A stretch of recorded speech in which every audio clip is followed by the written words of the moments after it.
Good evening, everybody. This is the Marcia Week Show, and we are coming to you live from Barbados. Let me tell you, and it is fire tonight. We are ready tonight. I tell you, we are ready and raring to go. Lashes tonight, the temple getting clean. Listen, we listen. The march is tomorrow, guys. We have the march tomorrow, and there's a change of time. So I want you to make note of it. But tonight it's going to be very, very, very, very life changing. It's life changing because it's all about us. It's all about Barbados, and we are going to be, coming up with ideas on how to make this thing better. And the question for you is tonight is: are you ready to work? Are you ready to work for Barbados? Are you ready to pull up the sleeves and work? We're having a little fun sometimes on here, but on a serious note, this trap, this that I bring on here, I know we laugh at it, but this is very, very serious. This is cleanup time. And cleanup time, it requires all of us. It requires all of us, okay? Are you ready to work for Barbados? What part can you play in the cleanup time? So Mr. Thorne will be with us tonight. Mr. Thorne will be with us tonight, and he will be the schedule is about 7:30. He should be joining us tonight, and so we're asking you to send in your questions. You can WhatsApp in the questions. Some people are doing that already. 236-7000, area code 246. You can WhatsApp in the questions. And even as you are asking him questions, I want you to begin to ask yourself some questions. Loyal sons and daughters of this fair land. And one question I want us to ask ourselves: am I ready to work? Am I ready to roll up my sleeve? And what am I going to give to my country? What can I give? What part can I play? What do I do? I sat, you can say to yourself, I sat and watched the whole budget. What part can I play? How can I make Barbados better? I want us to think about that tonight. Let me just welcome those who are on. And I'm going to ask you to like and share. I do have, I see I'm having a little challenge here. I wanted to play, there's a little song I want to play for you all tonight. So, but we were having a little challenge there. So we don't have it just yet.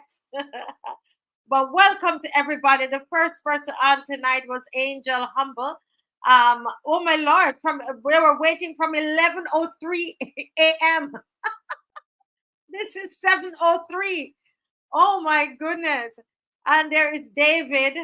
David David is on as well, was on from 11:38.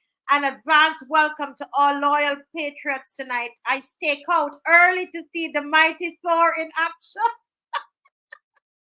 Listen, why you having me laugh this early? This is supposed to be a serious program. And every night you between you guys and Caswell, you have me on here laughing, and it is supposed to be a serious program. I said I'm going to be serious tonight, and you're all having me laughing already. Oh my lordy. Somebody says, David, you see that whip? The mighty Thor ready for action. He's gonna be sore tonight. We're waiting patiently. Oh my goodness. Oh my goodness. David, hi, David again says, I want to know where the hammer gone. Lots of love. Thor bringing back the cat. Scratch when scratch when the cat attack. You're all too funny. Patrick Green, welcome. Yes, Don. The comments are hilarious. They are hilarious. Are you guys sharing? This is a time that you share. This is a time that you share. Hi, Sylvia Rock. Good night. Blessings to you all. I listen every night. It's a good job, and I learn a lot from this show. I learn a lot too, Sylvia. I do. Loyal Daughter 66. Welcome. Oh, it's good to see you, Kay Bowen. Welcome. Um, be good and loyal. Be good and loyal. Good evening, loyal opposition. Gelbiz, great evening. Love and light to all. We marching for freedom, liberation is what we want. Hold the line, stand firm, stay focused, and keep pressing on. Victory is ours. And we know that tomorrow, what time are we meeting tomorrow? At right there at Kensington Mall. What time are we meeting? Please put it in the chat. Let me see who is going to get the correct time that we're supposed to meet. There's a change of time. Type it in the chat now, please, and I will confirm. I'm not going to tell you all. Type it in the chat. I did a little live today to tell you, so you should know by now. Mervyn Marius, good night. Rosalind Corbin, that's our sister Rose right there. She says, good evening, loyal sons and daughters, all firm craftsmen of our faith, waiting in anticipation with you for another great experience together. Much respect, love, and blessings all around. Oh, great to hear from the great Rose Corbin, Erwin Nurse, Owen Hines, Annette Wood, good night. FX Trading, good night. Good night. Erskine Watson, good night. Denzel Grazek, good night. Duly noted, good night. Good night. Heather Heathcliff, I saw you, Heathcliff, at the press conference. How many of you saw that press conference? Diana Husbands, good night.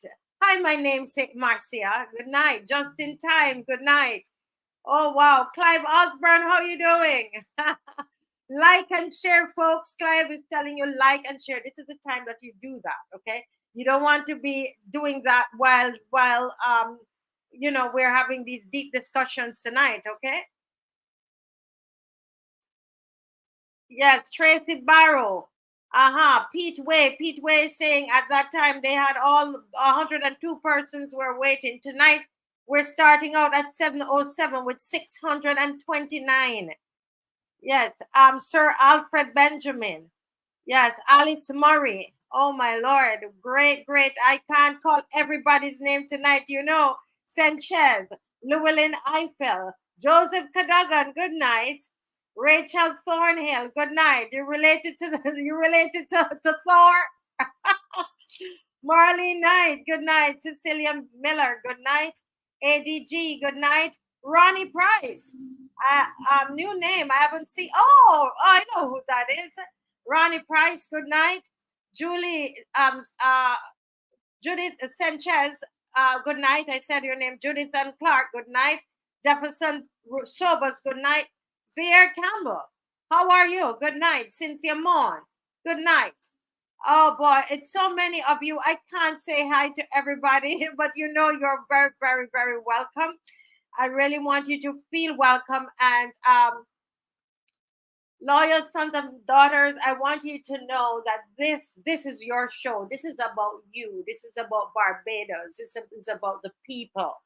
And tonight you're coming on, you're excited, but I want you to also be thinking about what you can do for Barbados. Are you ready to serve?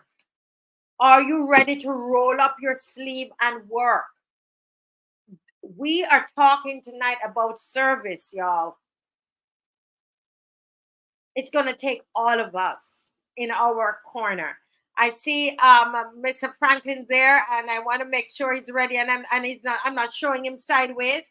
And I'm going to ask Dave to get the little song up. Yes, I want Mr. Franklin to hear this song as well. Good night, General. Good night. How are you doing? Good night, Marcia. I am fine. I came home. I didn't cook for myself. I only cooked for the dog. I wanted to be early tonight. Mr. Franklin, why you want to be early, Mr. Franklin? I don't want to miss anything tonight. I do not want to miss anything tonight. If what Ralph did in the house was any indication of what he can do, I want to see more. I want to see Yes. more. I want to see, and you see, in the house, he had certain rules that he had Uh-huh. to be, and he couldn't say certain things, and he was quite decent, you know.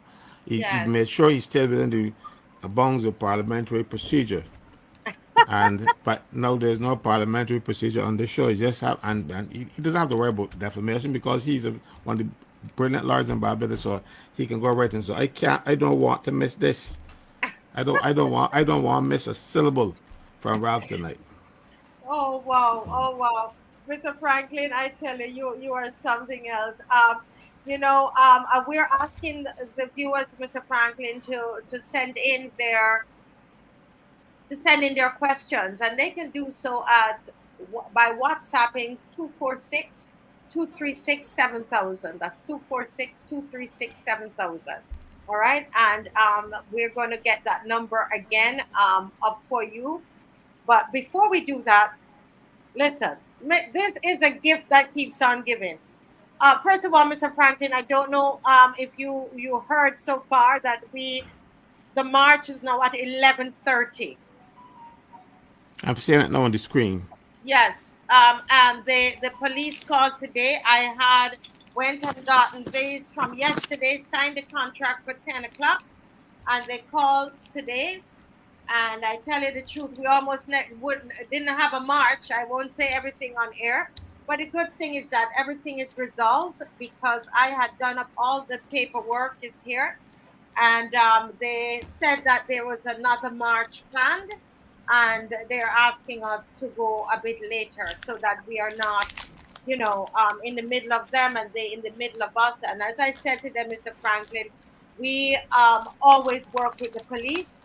We obey the laws of the land. Um, you know,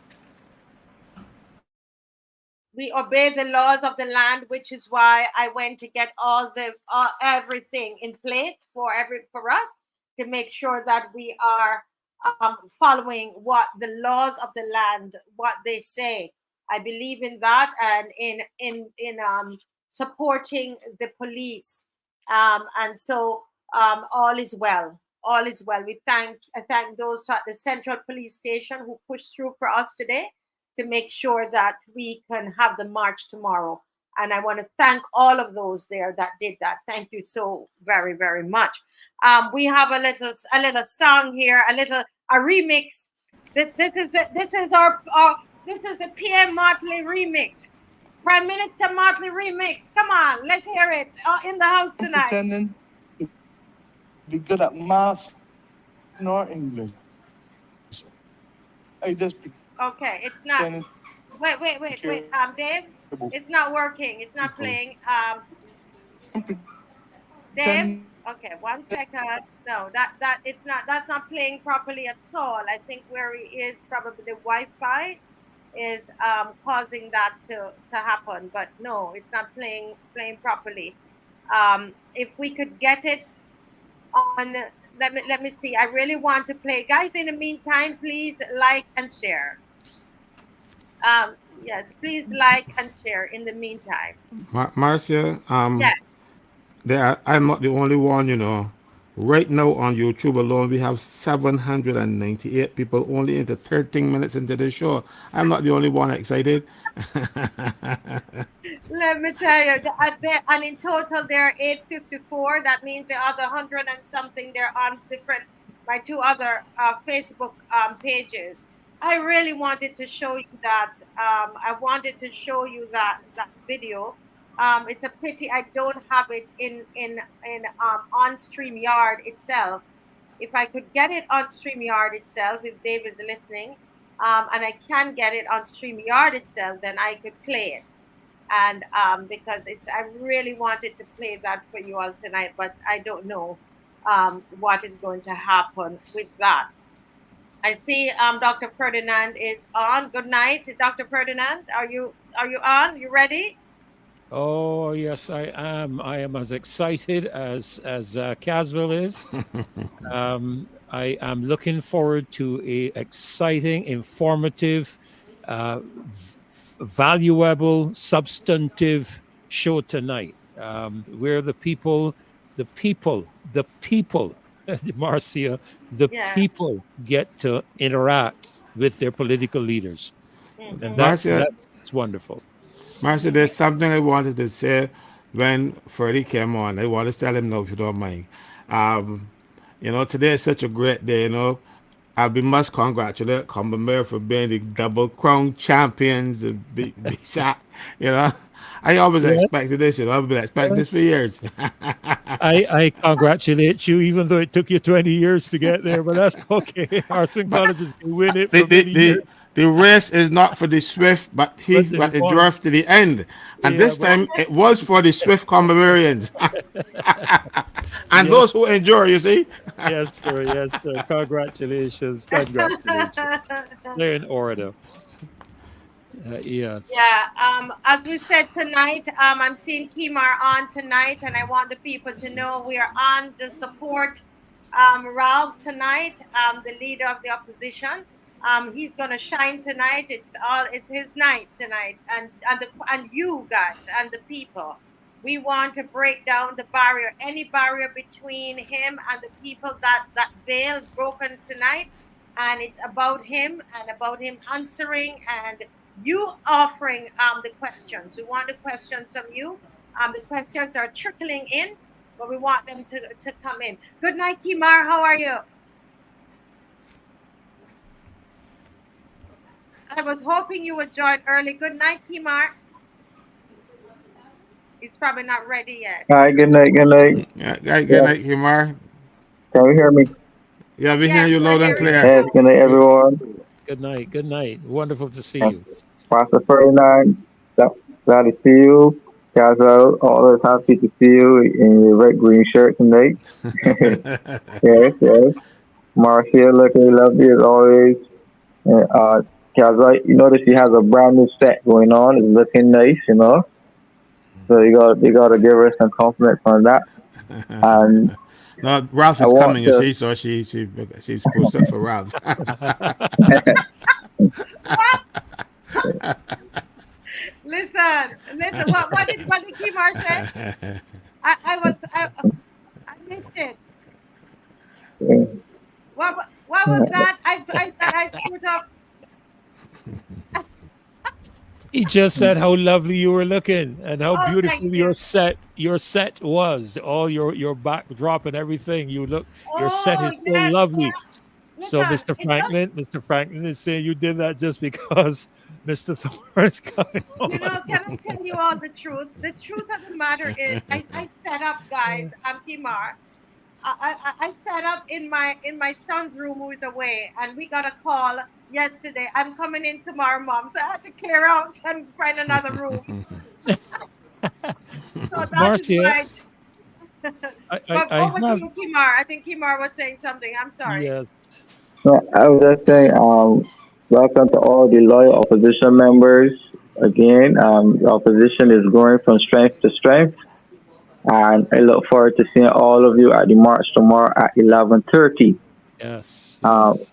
outside the Kensington Oval, and we march into our spot in Independence Square. And if I am right, we are staying at Independence Square Yes. for something after. We're not leaving.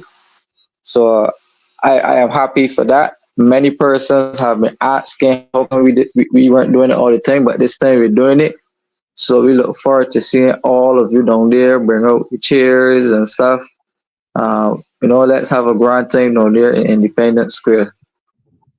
But tonight Yes. is all about Yes. the presence of as following off on what you said. Tonight is all about the removing of the veil and the barrier um, between the leader of the opposition and the people. And this is what the people crave for. This is what the people want. Um, a leader who is humble, who would come amongst the people, who's not too pompous to come and sit with us, the citizens of Barbados, on these platforms. So this type of engagement can only do well for the people in terms of having direct access to their leader, that they could ask questions, respectfully and but unfiltered, and receive engagement. I like to see that replicated across Barbados, where officials, government officials, will sit and allow citizens and interact with citizens and answer questions. Um, because I would like to see the day one of the ministers of government come on this show and be Correct. questioned. Yeah, I've been Right. asking them for years. So with Mr. Thorne's presence here, I am hoping that this can give some others, particularly those in government, some motivation to come on the show and to interact and allow the people and the citizens of Barbados to have direct access to them and to interact on this level. Totally Yes, agree. yes. They've been And invited. and with the questions that are going to come in, our panelists are going to help us to to find the questions, because with so many people on, we don't want to miss your questions. We're very, very serious. We're here to serve you. This is not our show. This is your show. So we want you to put those. You can put it in the comment section, but bear in mind that the comment section is flowing really fast. All right. So what you can do, just write this number down now. Okay, 236 7000. 236 7000. Very easy to remember, and you can WhatsApp your question there, and we're going to do our very best. Obviously, we have limited time, but we're going to do our best to get your questions to the leader of the opposition. All right. So we are serving you tonight. Okay. Yes. You're I have the, muted. I You're have muted the, as well. Marcy, I Oh have yeah, the, I sorry. have Mm. the Okay, clip. 1 second. Mr. Franklin was trying to say something. Go No, ahead. Okay. I was saying, well, I don't want to be a stick in the mud and spoil anything, but because this is about Ralph tonight. But I still have to come in and say something about the Prime Minister. Because we saw the clip going around, it went viral all over the place, where she said that she doesn't know maths in English, and she don't pretend to know maths in I have English. a remix of that I want to Yeah, play yeah, for you. I saw it. But see, the thing is, um, it was a slip of the tongue, and everybody knows what a slip of the tongue is. She had a slip of the tongue and told the truth, and it's simple as that. It was, we have slips of the tongue all the time. But this slip of the tongue, well, she told the truth this time. That's all it was. It was a Yeah, pure slip of the tongue. And it was, it was I give her that. She's not perfect and she can yeah, have a slip of the tongue. And that slip of the tongue is what we saw. She pretends to care about people. It was a slip of the tongue. She didn't mean to say it. So I, right, I give her that much. well, let's play let's play it now. We have it all ready to play. I'm pretending to be good at maths nor English. I just pretending to care about people. I'm pretending to be good at maths nor English. I just pretending to care about people. Good at maths nor English. English. Pretending to be good. I pretending to be good. Just pretending to be good. I pretending to be good. I just pretending to care about people. I just pretending to care about people. I just pretending to care about people. I just pretending to care about people. Pretending, and I'm pretending to be good at maths nor English. I just pretending to care about people. And I'm pretending to be good at maths nor English. I just pretending to care about people. I'm pretending to be good. And I'm pretending to be good at maths nor English. I just pretending to care about people. And I'm pretending to be good at maths nor English. I just pretending to care about people.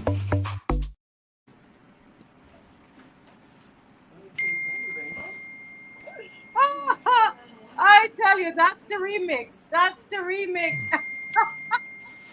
That's You the know, remix. but I'm sorry that she stayed at maths in English, because she could have gone on to, I don't know, I don't I pretend to know about maths, English, law, economics. She had a whole thing that she could have gone on to, Listen, decency, there were a whole they set of want to things. hear it, Mr. Franklin. They want to hear it one more time. They want to Yeah. hear. This is original, so we don't have to worry about copyright, because this came hot off the press today. People dying with laughter. As Mr. Franklin always say, that everything is so hard. Sometimes people tell me they watch the show and they, so we can have a little, we can have a little fun, a little bit, at our own expense. So let's have it. Okay. So we're gonna remove it. Let's remove the everything off, and then let me get it back on. And the anthem is going to come, but we're going to do the anthem just before the leader of the opposition joins us. I'm pretending to be good at maths nor English. I just pretending to care about people. I'm pretending to be good at maths nor English. I just pretending to care about people. Good at maths nor English. English, English, English, English. Pretending to be good. I pretending to be good, just pretending to be good. I pretending to be good. I just pretending to care about people. I just pretending to care about people. I just pretending to care about people. I just pretending to care about people. Pretending, and I'm pretending to be good at maths nor English. I just pretending to care about people. And I'm pretending to be good at maths nor English. I just pretending to care about people. I'm pretending to be good. And I'm pretending to be good at maths nor English. I just pretending to care about people. And I'm pretending to be good at maths nor English. I just pretending to care about people.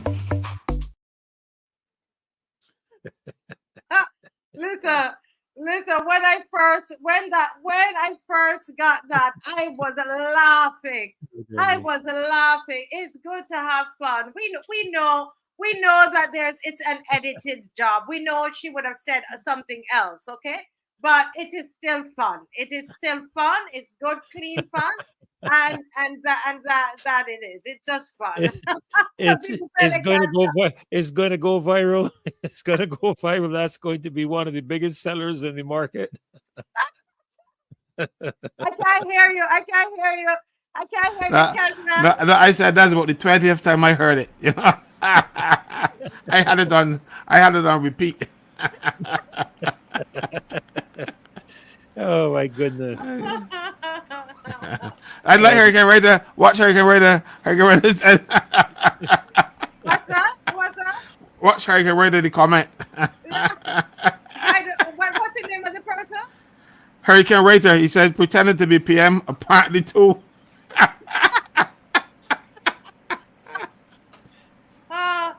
Oh my goodness. Listen.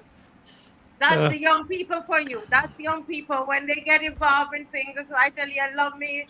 I love young people, and as I said, that it can be so tough to listen to all these things about what's happening in Barbados. Sometimes it needs to. Somebody said to play it tomorrow. Regular load. We have to play this on the march. We have to play it on the march tomorrow. Oh dear. We have to play it on the march tomorrow. It has to be played. Oh my Lord! I tell you, it's good. Yes. It's good to laugh. It's good to laugh. Let me see where Kimar is coming in. Kimar coming in. Kimar, how you like the remix?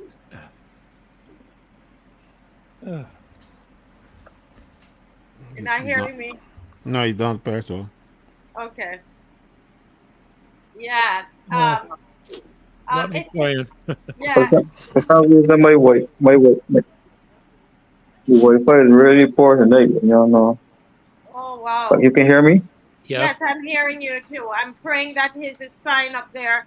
If not, we're gonna have to turn off some of this stuff so that we can hear him. I found that there was a problem with the Wi-Fi. Go ahead, Kimar. Yeah. The last thing I saw was the video on the screen. Boy, oh boy. Rose is trying to find out if she's the backstage. She is. No, she's not. So she probably has the wrong link. I will resend. Yes. Thank you, Caswell. Yes, go ahead, Kimar. Yeah, Marshall, you were asking me a question before because I didn't quite pick up on what you were saying. Right. I don't remember. You ask him how he liked the remix. Oh, boy. You see no way the cybercrime bill is very broad for us, you know. Precisely. This cybercrime bill, what? Boy, oh boy. I remember at the time when they were doing all those memes on the last prime minister, you know, and doing all those videos and stuff they had some of the last days in dresses. I had a wig and thing on them and people were laughing and no, I know the views have turned. I know we have the prime minister who was in parliament criticizing people about exams. Then she openly admitted that she's not good at math nor English. But Or law. the thing that she said, but the thing she campaigned on last time was that Mia cares. So it's now Mia pretended to care. You're so right. I mean, if the cybercrime bill was in effect, Yeah. we would surely be in prison. Yeah, All of us here tonight, we would meet at the mess hall for breakfast some mornings. right? Listen, they need to make some TikTok videos and everything. You know, I remember those memes. I remember those memes that were being made, and you know, and I mean, this is good. At least it's not something that is criticizing, you know, laughing at her physical attributes as they were doing with which you know, I would not be part of that, because you know, those are things you can't change about yourself.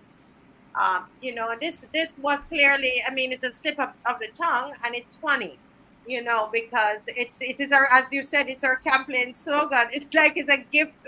It's like the people got a gift. Yeah, it was definitely a slip of the tongue, but she slipped and told the truth. Only listen. So we need you know, I remember, yes, you're right. Rat is the big rat. They did all kinds of remixes. They did all kinds of different things. And it's part of it. And I know, I mean, they've done stuff with me. They took my pretty picture and do all kinds of things with it and say, put captions and all kinds of things on me. So it's fun. You know, it's fun. That's what it is. Yeah. All right. We are. It's 7:33, and so we you know, I'm seeing Mr. Glenn Murray's trying to come in. Let me see if it's on. And Mr. Murray, you can keep your camera off if you're having any trouble. So yes, Yeah, I'm having trouble with the camera, so I'll stick to the mic when necessary. yes, no problem. Good night, sir. Good to hear your voice. Good night. Good night. Good. What are your expectations tonight?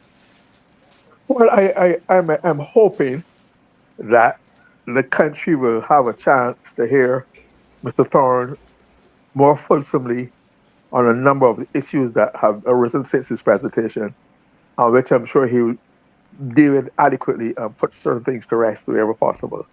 Myths, lies, half truths, whatever.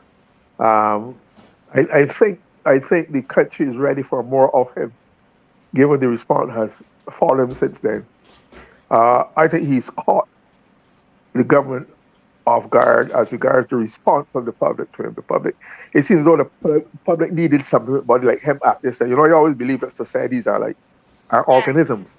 They respond to their needs. And I think his presence has evolved out of a certain need in the society at the moment, and he's dealt with it very well last week. And I expect more of the same as he finds his feet, as he organizes himself, as he finds his rhythm and whatnot, as he responds to society. I will not attempt to. I hope at some other time to give my own have certain insights and angles on the budget presentation by the Prime Minister, etc. But tonight, I really want him to be. I want to be all Mr. Thorne and yourself. I know you have a way of getting things out of people. I think I told you at one time you will be an excellent journalist. The way you follow issues and pick up on them and ask pertinent questions.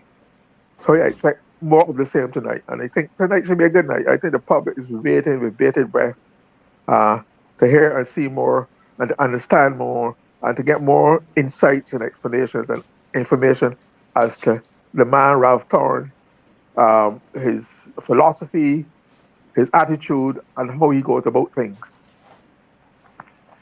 Yes. Thank you so much. Thank you so much. Correct. And Uh, me- me- we're now on my tonight.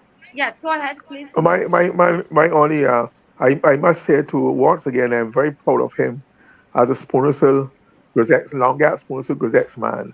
Again, Spoonersill is in my DNA. Like, and also I can't leave out another current leader from that area, uh, Minister of Tourism, Mr. Ian Goodnedger. So they have come from the roots of the society and they've done very well for themselves. I'm very proud of them. We on protocol, Mayor. Well, I don't want to get personal because Mr. Thorne did not have that good fortune to go to Columbia, but I just said on, up and on. I'm just going to ignore those comments. you see what I mean? I kind of When you're aloft, when you're in the loft area, there are things that just don't get up. Anyhow, if I might have one quick second, I remember in 1960 when we won what we call the inter-school sports at Kensington Oval. That's the first time we won in many years. And we rode march on the road from Kensington Oval all up through Broad Street, Roebuck Street, down St. Michael's Road. And society went crazy. We were called hooligans and wild boys. How can you do this? Like, no, this school. The next year, Cordial Party won and rode march from Kensington to Spikestown. And so now celebrating in that kind of way has now become the norm. So it really, really has been quite a change in public attitudes as to how, and there was no violence, no misbehavior, no fighting, just people exuberantly celebrating a good time for the school. And these kind of things don't come very often in the school cycle, It goes up and down. Everybody, which is the good thing about life, always cycles. Today you're up, tomorrow you're down. Somebody rises, somebody's down. So we are enjoying the good times now. Well, it's up and on for Barbados. It's up and Thank on you. for Barbados. Thank you. I feel Marcy would have made an excellent call, Mary. Not sure about Kimar or Douglas for that, but Marcy has the spirit. I made an excellent Harazonian.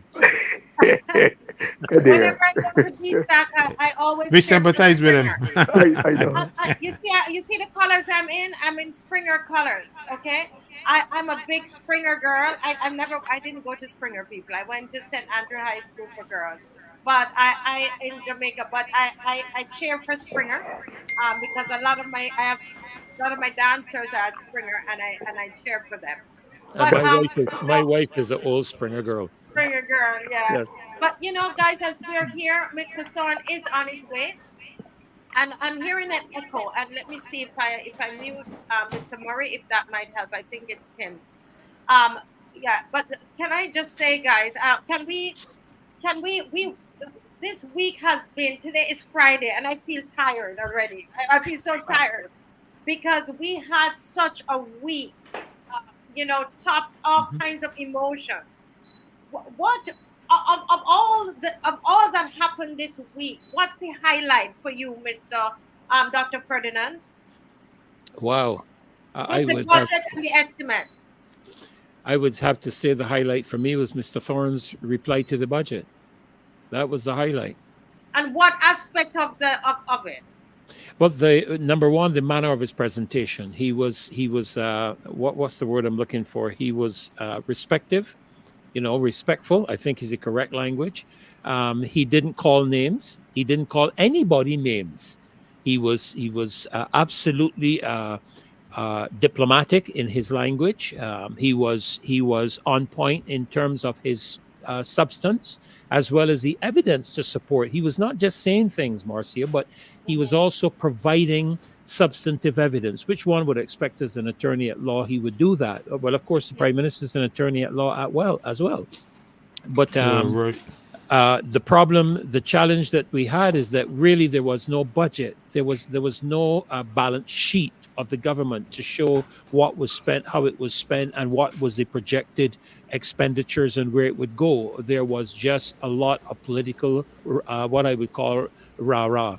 And I was very impressed with how he systematically disassembled, if that word exists, the budget bit by bit and addressed every area in terms of the Barbadian economy and society. I was very impressed with that. Yes. Thank you. Thank you so much. I see Mrs. Corbin is in. I'm just giving her a little time to settle and Yes, just Don, to yes. get her thoughts on this week as well. Kimar, what's the standout piece for you for this week with the estimates? You have the budget and the reply to the budget. What's it? Actually, it's really the budget and the reply to the budget this week. Kimar, what's the standout piece for you? Well, before I get into it, I'm gonna tell you what stands out to me. However, but I want to tell you it in a humorous form based off some pictures that I saw. Yes. Somebody say, "Get you a Ralph 4 like license plate MP 7,500 and enter to win a competition, get a whole house free." Oh Lordy, we need to get that up. We need to get that up. Oh boy, we need to get that up. Oh, wow. But on a more serious note, I think Mr. Thorne was brilliant in the execution of the presentation. To me, it touched all, if not indeed all, aspects of governance in Barbados. You highlighted where there was a lack of transparency, where there was clear breakings of the law, contraventions of the law. I see they tried to heckle him. I should say that I was there in the gallery, so I saw it live. So I feel proud. Right? I feel really proud to have witnessed such a historic moment where we finally have an opposition leader who was able to articulate the concerns of Barbadians in such a smooth way that resonated across, to me, the world, because I have people from the US, Canada, Europe sending me what was said in Parliament. Yeah. So personally, for me, I enjoyed the way how he spoke about white oats. I enjoyed the way how he spoke about the poor and how the poor are being left out and you're hiring consultants and the poor are being forgotten. I like how he represented for the people who have less. I'm going to break you a little bit there. Mr. Thorne is here, and I want to give him the fullest of time. So I'm going to break your thought there a bit. Okay, thank you so much. We are going to go. Rose, I'm going to hope that we have any time at the end there, but I'm going to go straight in because we told the people 7:30 and it's 7:43 and he's been waiting. I didn't realize he was there. My apologies. But let us go right into somebody's. Let's see here. Okay, let's go right into the national anthem, and then we're going to have the.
Oh man, it's always a joy to hear that anthem.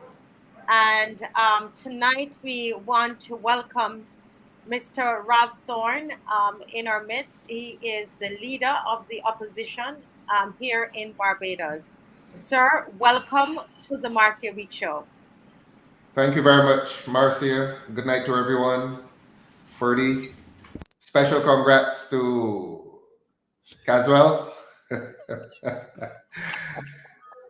Kimar, and Mrs. Oh, I'm tired. Help me with names. Rose Corbin. Rose Corbin. Mrs. Rose Corbin. Rose present there on Tuesday. That was Rose? Yes, yes. Oh, always a pleasure meeting you there, Rose. Pleasure. Pleasure for you, a jolly good fellow. Thank you very much. And thanks to Andrew Cave, who said the prayer. That was lovely. Yes. And we were talking about Tuesday outside Parliament. I know what I did in there, but I'm not being patronizing when I say that was a good start to the day. The welcome outside Parliament, the very spontaneous welcome, and then the prayer that went up, the spontaneous. Well, I think he planned it, but I didn't know it was going to happen. And I want to publicly thank Andrew. Well dressed as he was, I was a little concerned. That his clothes look a lot better than mine. But Andrew did a wonderful thing on Tuesday, and I'm grateful. If he's listening to us tonight or watching us, Andrew, thanks so very much for the prayer. Maxine is not with us yet, but Maxine was there as well. Look, Tuesday had a good start. It really had a good start, and I'm grateful. It put me in the frame of mind so that if you thought that I was relaxed in the Parliament, that start that I had outside, I'm sure contributed to my comfort, because admittedly you go there feeling somewhat nervous, and it was good to see friends. And I want to thank everybody for coming and giving me that kind of welcome. Yes, that's what that was the idea behind it. You know, that you would see, you would feel that support, and I agree with you. That prayer really gave that. It kind of rounded off everything there. Yes. Mr. Thorne, you know what? One of the things that we want to do tonight is allow you some time to address the people and to address Barbados. Yes. We have about 1,500 people on, a little over 1,500 people on, and it just keep growing. Every time I look, the numbers are going up. I want you to speak to Barbados, and then they've sent some questions for you, sir. Yes. So we're changing up the format a little bit this time around. So we're going to allow you to give some opening remarks. Yes, thank you very much. And I feel obliged to address two issues that have arisen. The question of my absence for part of the day on Wednesday, and not only my absence, but my decision, a very deliberate decision to leave early. And I will explain that to you. And I obviously absolutely must address this matter that was raised by Ms. Bradshaw. I'll come to that second. As to my absence on Wednesday, I understand that two political scientists went to the media today, or they were carried in the media today as offering some criticism as to my absence, and this absence is related to future prospects. I'm not worried about future prospects. I'm concerned about the present duty that I have. I will repeat that. I think I said this before, and I'll say it again. When I made the decision to cross the floor, I felt that, I would just cross the floor, and that I would oppose the government, as I'm supposed to do constitutionally. And if there were any virtue, I would give praise to that. But where there is vice, or where there's reason to criticize that, I do that. What I really did not expect is what I experience every day, including today. There are people stopping me and saying, thank you. There's people who are giving a spiritual interpretation to it. And when I say spiritual, I don't mean religious.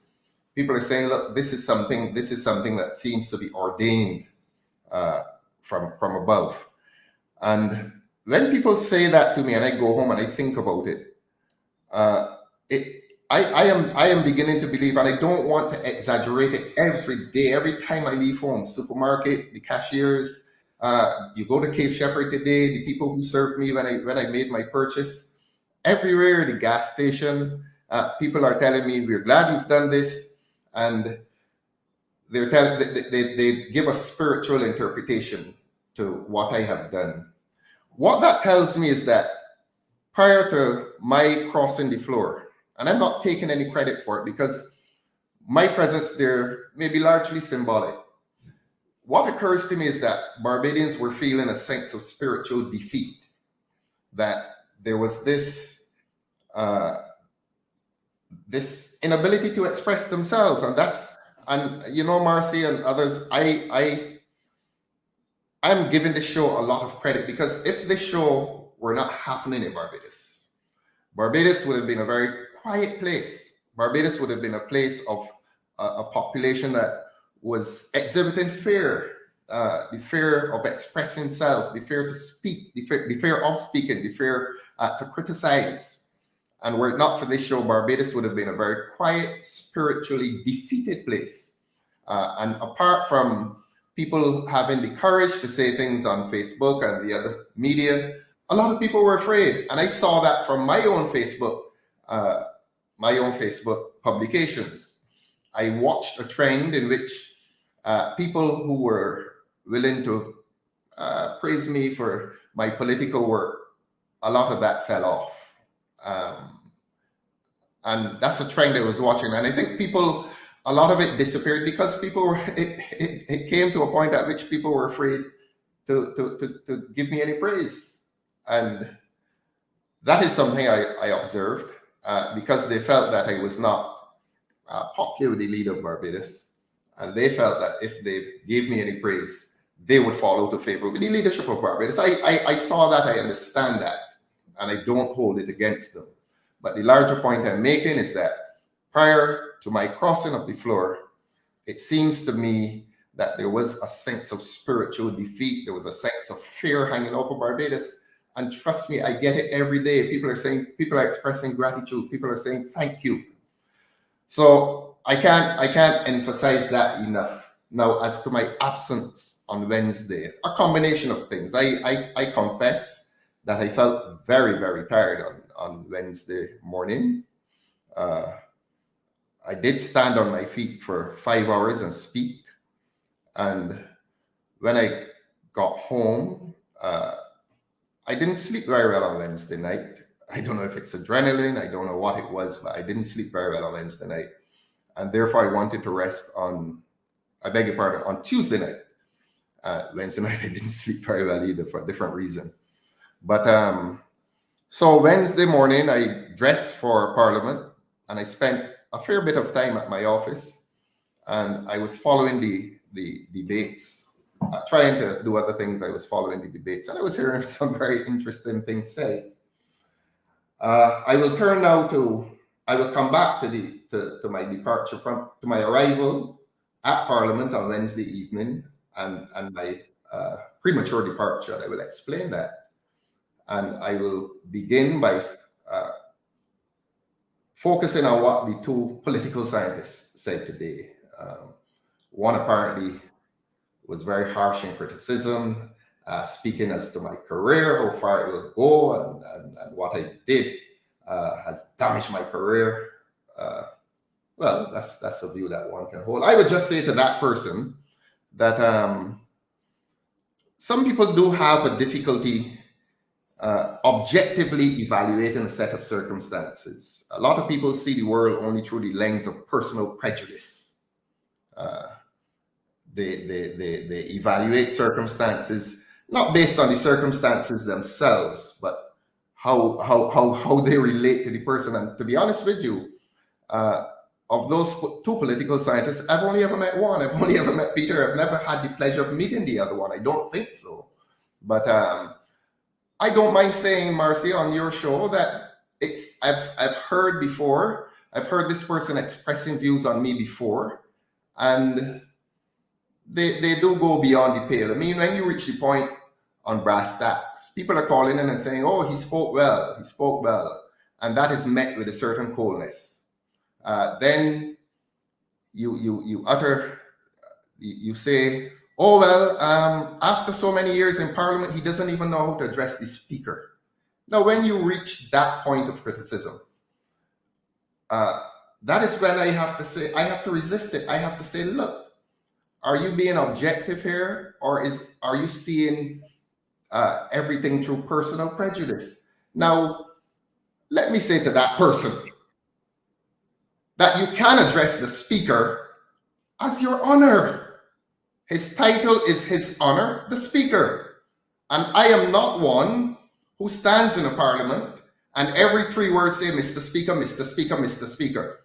A lot of people who do that because they are at a loss for words. And when they are at a loss for words, they believe that the only way fluency can continue is to say, Mr. Speaker. I'm experienced enough to know that you can alternate it. You can say, Mr. Speaker, or you can address him as your honor. His title is His Honor, the Speaker. So if you have the privilege of a radio program and you're going to be telling the public that after 6 years in Parliament, he doesn't even know how to address the Speaker, accept that you're wrong. You don't know what you're talking about. And it is a criticism that I don't accept. And it is a criticism that I listen to. And I really can't accept it. I must reject it. It is a criticism that is coming from a place of absolute ignorance. And when you're going to abuse the privilege that you have of a radio station, of the airwaves, and reduce your evaluation of a person to utter nonsense, you really need to find another topic to discuss. But as I've said, it seems to me as if some people can't evaluate circumstances or can't assess anything objectively unless they're looking through a lens of personal prejudice. I've never met the person before, never had the pleasure of meeting the person before. But, you know, I would ask that people try to be fair. Beg your pardon. I would ask that people try to be fair towards others. I mean, in your assessment of people and what they do, try to be fair. And don't reduce yourself to the ridiculousness of saying that a man in Parliament 6 years and he doesn't know how to address the Speaker. You're wrong. You're absolutely wrong. And please hear tonight that you're wrong. And don't reduce yourself to that petty criticism in which you're absolutely wrong. So that when you begin like that, it colors all that you say thereafter. I don't want to get angry with the person. I mean, but, you know, I had to clear that. As I've said, I've met Mr. Wickham before. We've been very cordial. He expresses his views. A lot of his views I don't agree with. But people are entitled to say the things they want to say. But I would urge people, try to be objective. Try to adhere to truth. Just try it. So that having listened to what they said and being able to dismiss what they said in relation to my absence. Let me explain it this way. As I've said before, on Wednesday morning, I was extremely tired. I followed parts of the debate while I was at my law office. And then sometime in the afternoon, I said, look, I have an obligation. I have a duty. Let me go across to the Parliament and be present. Now, when I got there, obviously the speeches, I think I got there during can't remember. I think I got there during a recess. And I think it was the recess. Anyhow, even if I were there, I would not have gone to the lunchroom. And that's a personal decision. In fact, over the last calendar year, 2023, I don't think I had visited the lunchroom in Parliament once. And there's a reason for that. The lunch is good, but I had not visited the lunchroom in Parliament during 2023. The first time I went to that lunchroom was this year, 2024, when I became the leader of the opposition. But that's another issue. Now, I got there and I heard a couple of the speeches. One was particularly good. Well, let me use the word decent. He was objective. He stood up. He discussed his portfolio. He made a reference to me. And it was almost academic. I remember part of my speech saying, look, come, let us reason together. Let us get academic. Let us propose to the people of Barbados our views on the economy, on the society. Not not personal abuse, not personal invective. And one parliamentarian, he got up, and I really admired how he conducted himself. And that was good. He did not agree with anything I said. I don't think I agreed with anything he said. But it was wholesome academic discourse on the portfolio. I'm not going to call his name because he may get into trouble. But I enjoyed his contribution. I'll tell you, after that, as they say, all downhill. Now, the fact that it went downhill did not surprise me. I expected it.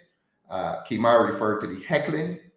I mean, when I started, the heckling started, and I will tell you, the heckling comes from, it tends to be about 3 or 4 persons. And what is ironic is that these 3 or 4 persons would want to describe themselves as senior MPs, and it is concentrated among that 3 or 4 persons. Yeah, and when they started to speak, I knew what was coming. I sat in a parliament, and after I heard what I heard, I said, look, this is no longer a parliament. This has become a cauldron of malevolent personal abuse. One man got up and said that I am guilty of the five deadly sins, 5 of the 7 deadly sins, and he started to list them. And he started to, I think he said, I'm envious, and that during my speech, I kept referring to him. I watched part of my speech and discovered that the reason I kept referring to him is because I was telling the speaker, look, I can hear him. Yeah, I can hear him. He kept interrupting, sniggering, which is something he does quite often. And when he started, I made a personal decision. I said, look, the people elected me to come to a parliament. This is not the behavior of a parliament. I repeat, this has become a cauldron of personal, malevolent abuse. And I made the decision there and then. I am not going to sit and face a torrent of personal abuse from people who should know better. So I picked up my bag, put my tapmins in my bag, and left. And left as a mark of personal protest against the abuse of the privilege of standing in parliament, the abuse of membership of a parliament. That ceased to be a parliament. But as I've said, I expected it. But when it goes to that level, when it goes that far, who am I? Why am I supposed to sit in a chair, not only receive this torrent of abuse, but sit there and pretend that I am grinning? To have sat through that would have been to accept that it is part of parliament. It is not a part of parliament. If it happens in other parliaments, so be it. But I am not subjecting myself to that. So my position, curse the chair. Look at the chair and curse the chair. I'm no longer there. Curse the chair. It ceased to be a parliament. And I picked up my bag and left. Now, when I got into my car, and I can tell you, they may deny it, but I know it affected them that I left. I know it affected them. I know they felt embarrassed because, and let me tell you, they were sent to do that. I know they were sent to do it. I looked at the lineup of them. One of them, he was supposed to come immediately after me, but he was postponed to wrap up things on the night and to assassinate his character on the night. I am not sitting in any parliament and allowing myself to be humiliated and to be subjected to personal abuse. I'm not doing it. So I left. Now, when I got into my car, I said, I will follow what they're saying from in my car. Driving home. No apology. No apology. I'm driving home. And it continued. This is another speaker now. And I don't even remember what he was saying. But whatever he was saying, I heard about 2 lines of it. And on my way home, I heard the BBC. I just turned my radio to the BBC. I said, I don't want to hear it. It is unparliamentary. It is uncouth. And I don't mind saying to them outside of Parliament, they can do whatever they wish to. They are uncouth people. So I turned the radio in my car to the BBC, and I became more relaxed. I heard something wholesome. Always you can hear something on the BBC that is worthy of listenership. So I drove home.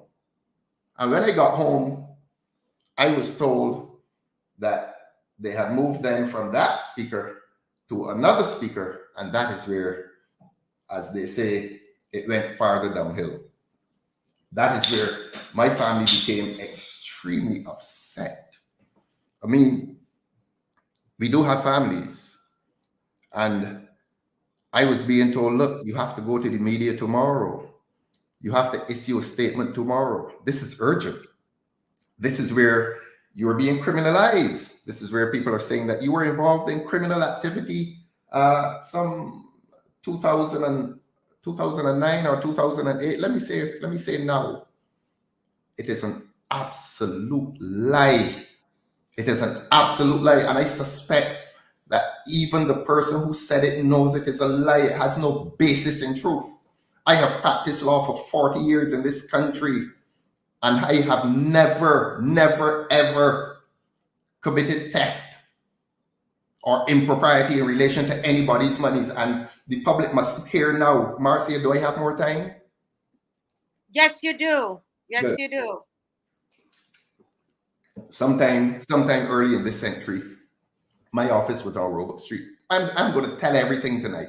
My office was on Roebuck Street, right next to the Urban Development Commission. And a friend of mine used to work there, and he said, look, Ralph, Urban is facilitating the transfers of tenantry lands to people across St. Michael. That's why it was called Urban Development Commission.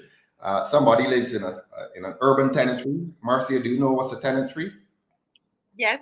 Right. These are people who live on lands owned by, let's say, John Brown. John Brown has owned that land for 50, 60 years, and you've had generations living on that land owned by John Brown, and they have never owned it, so that they cannot go to a bank and use it as collateral for a mortgage or security for a mortgage. But as life goes on, their children, they educate their children, and the land has value if you own it. The government passed the law, the Tenantries Freehold Purchase Act, in 1984, I think, giving people who had lived on tenantries the right to purchase. And I said at a meeting in 2022 during the election that was a revolutionary piece of legislation. It applied to plantation tenantries, and it applied to tenantries in St. Michael. That here it is, the government was saying, look, people who live on tenantries, we are going to give them the right to purchase. Now, you can't give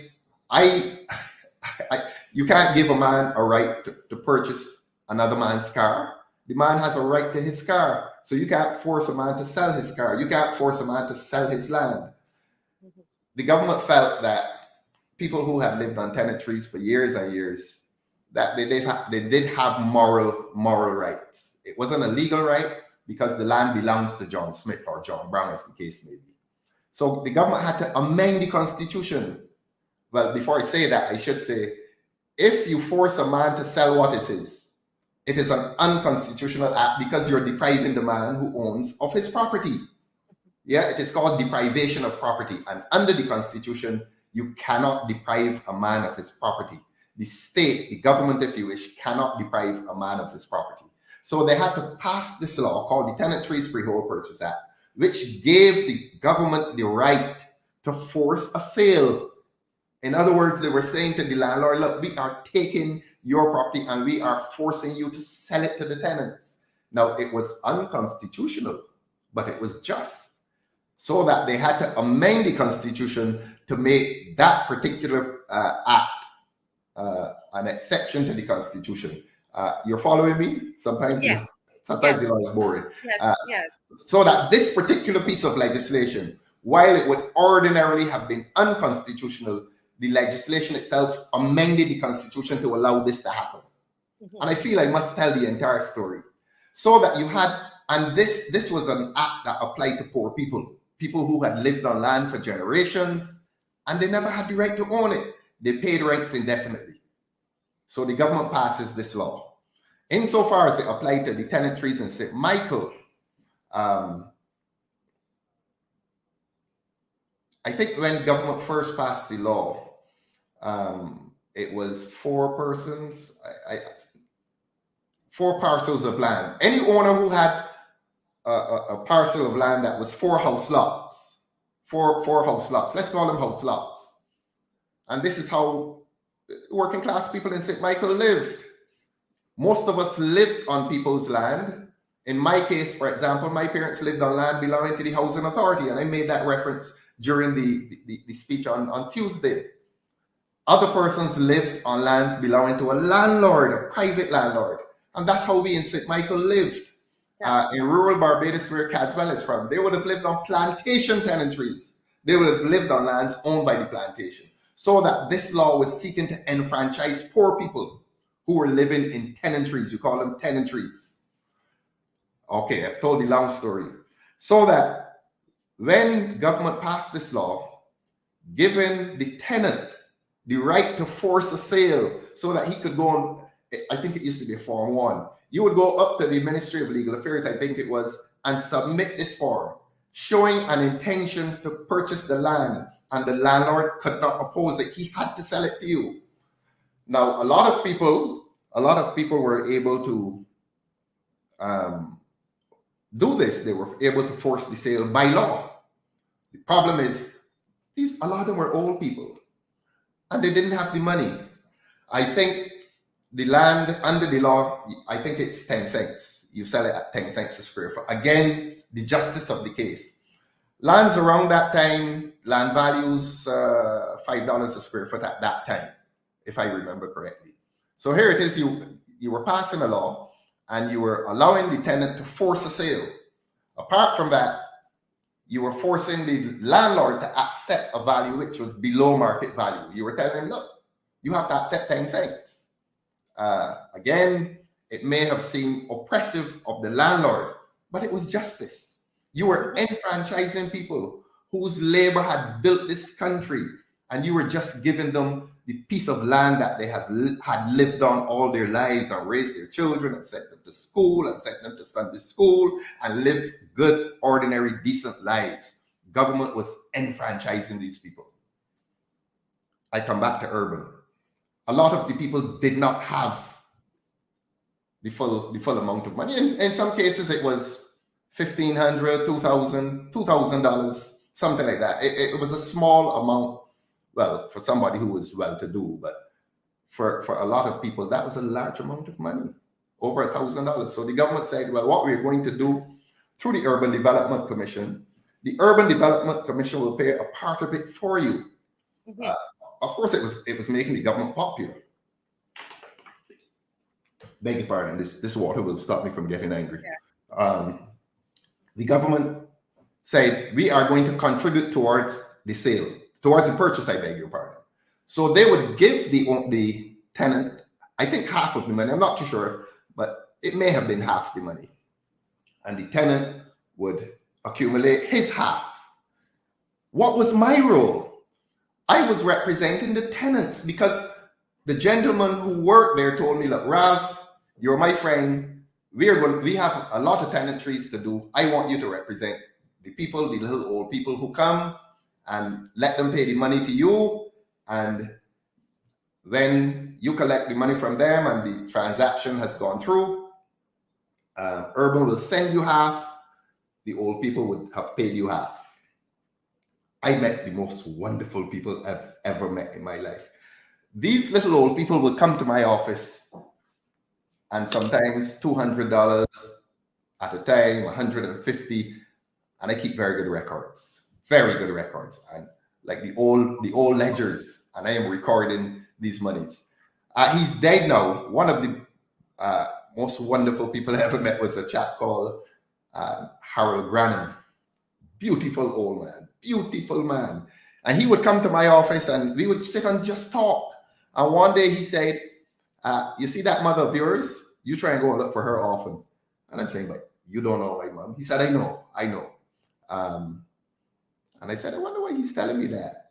And I live to, sometimes during the day, you just get up and you go and visit your mom, middle of the day. The problem with that is that if you turn up at your mother's house at midday, oh, Tony was wrong. Something wrong? They always think something is wrong. Anyhow, don't let me stray from the point.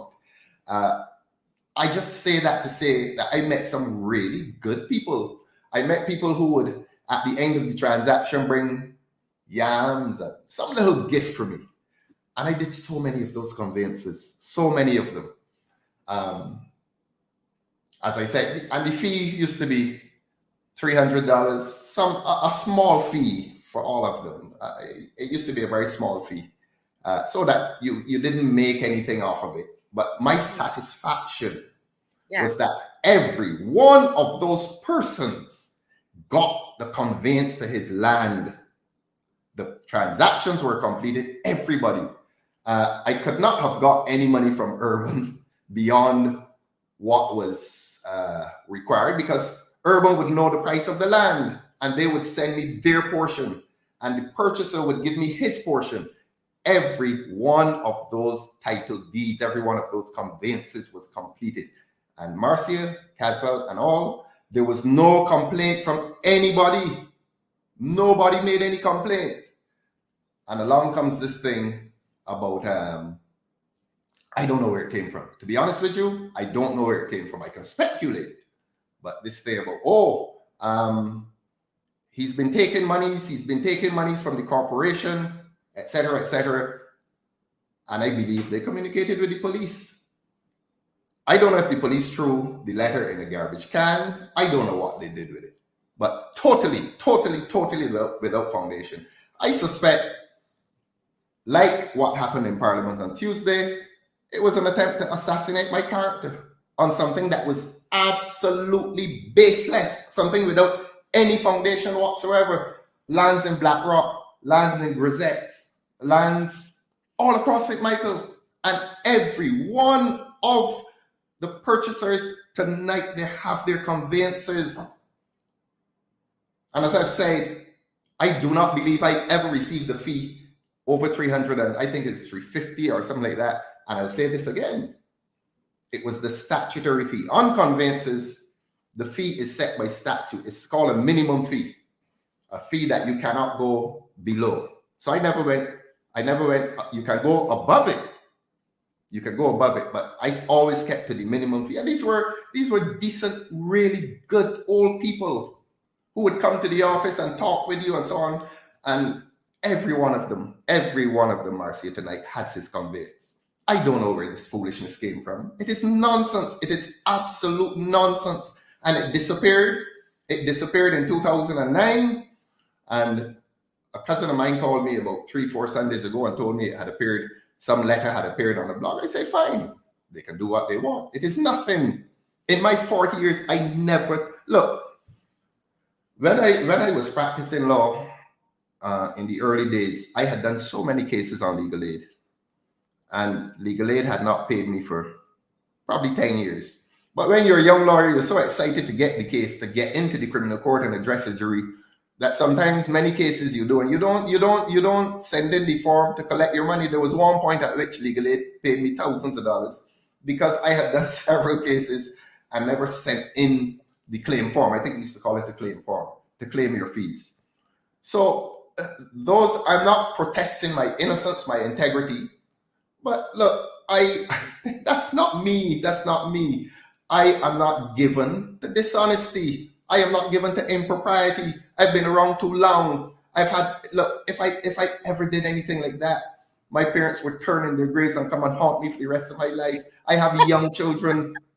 That is not me. I told a constituent 3 weeks ago, I have no intention of getting rich. And at this age, I'm not going to get rich. And I'm not trying to get rich. I'm interested in public service. I'm interested in seeing this country become the country that I know it can be. This used to be a better country. Yeah? And I believe it can become a better country again. Barbados is special in many, many ways.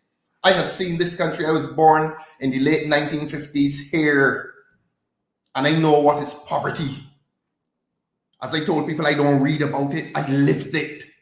I have seen people live in poverty and live harmoniously. I have seen a very, very, very happy country.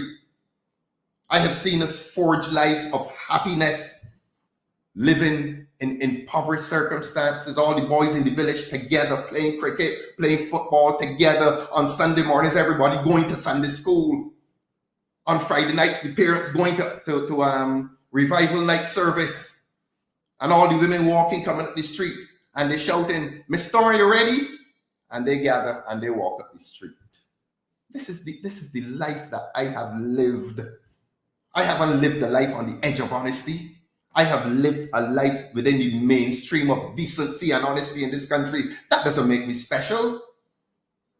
It makes most Barbadians special because that is how most Barbadians live. That is how poor Barbadians live. Lives of decency. Of course, you'd have people who were on the edge and they do things that they shouldn't do. But this was a very decent, humble country. I remember, Caswell, you may know about this.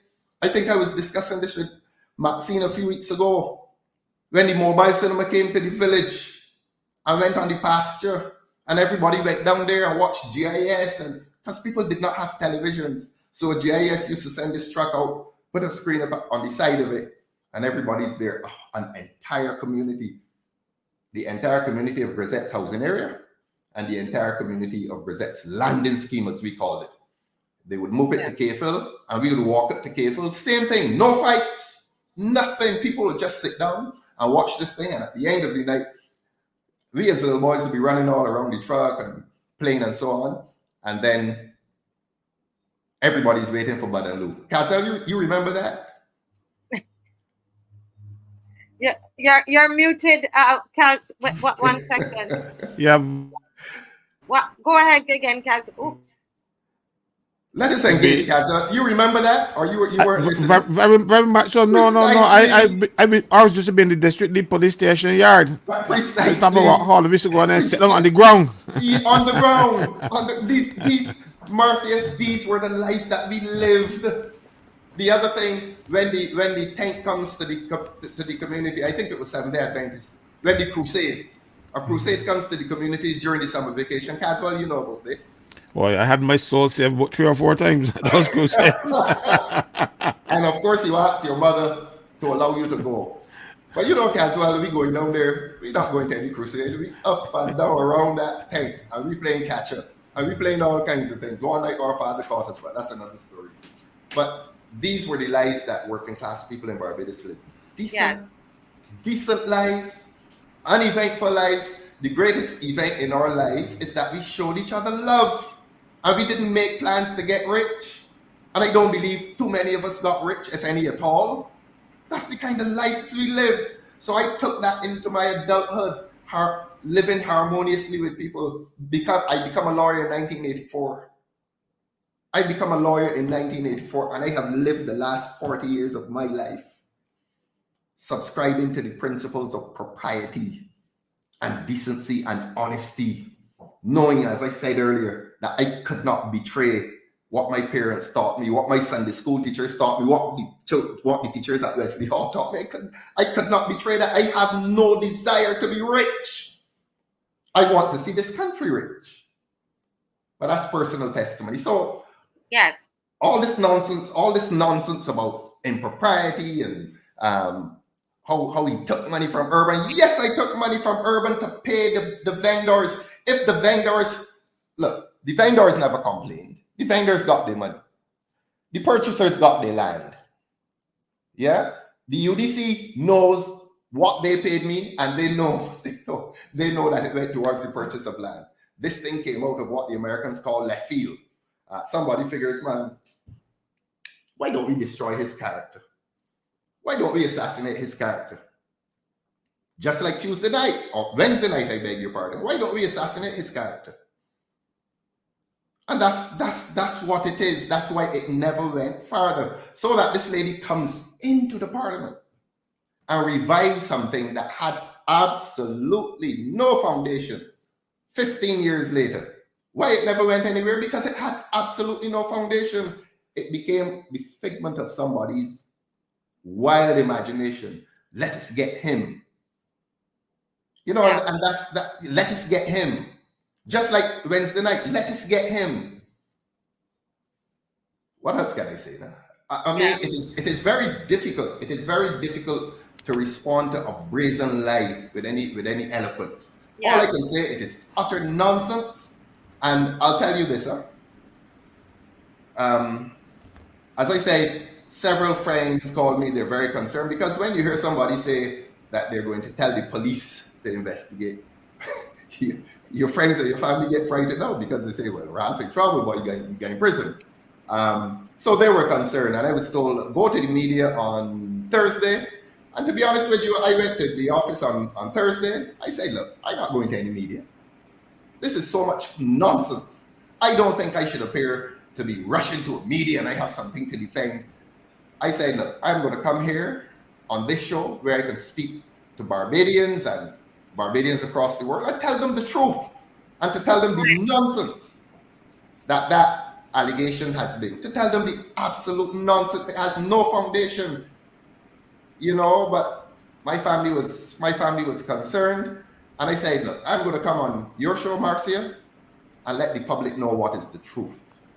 And the truth is that the original allegation was absolutely without foundation, and it is as much nonsense today as it was then. Any of those lots cost $7,500? Not one of them. Not one. Not one. Not one.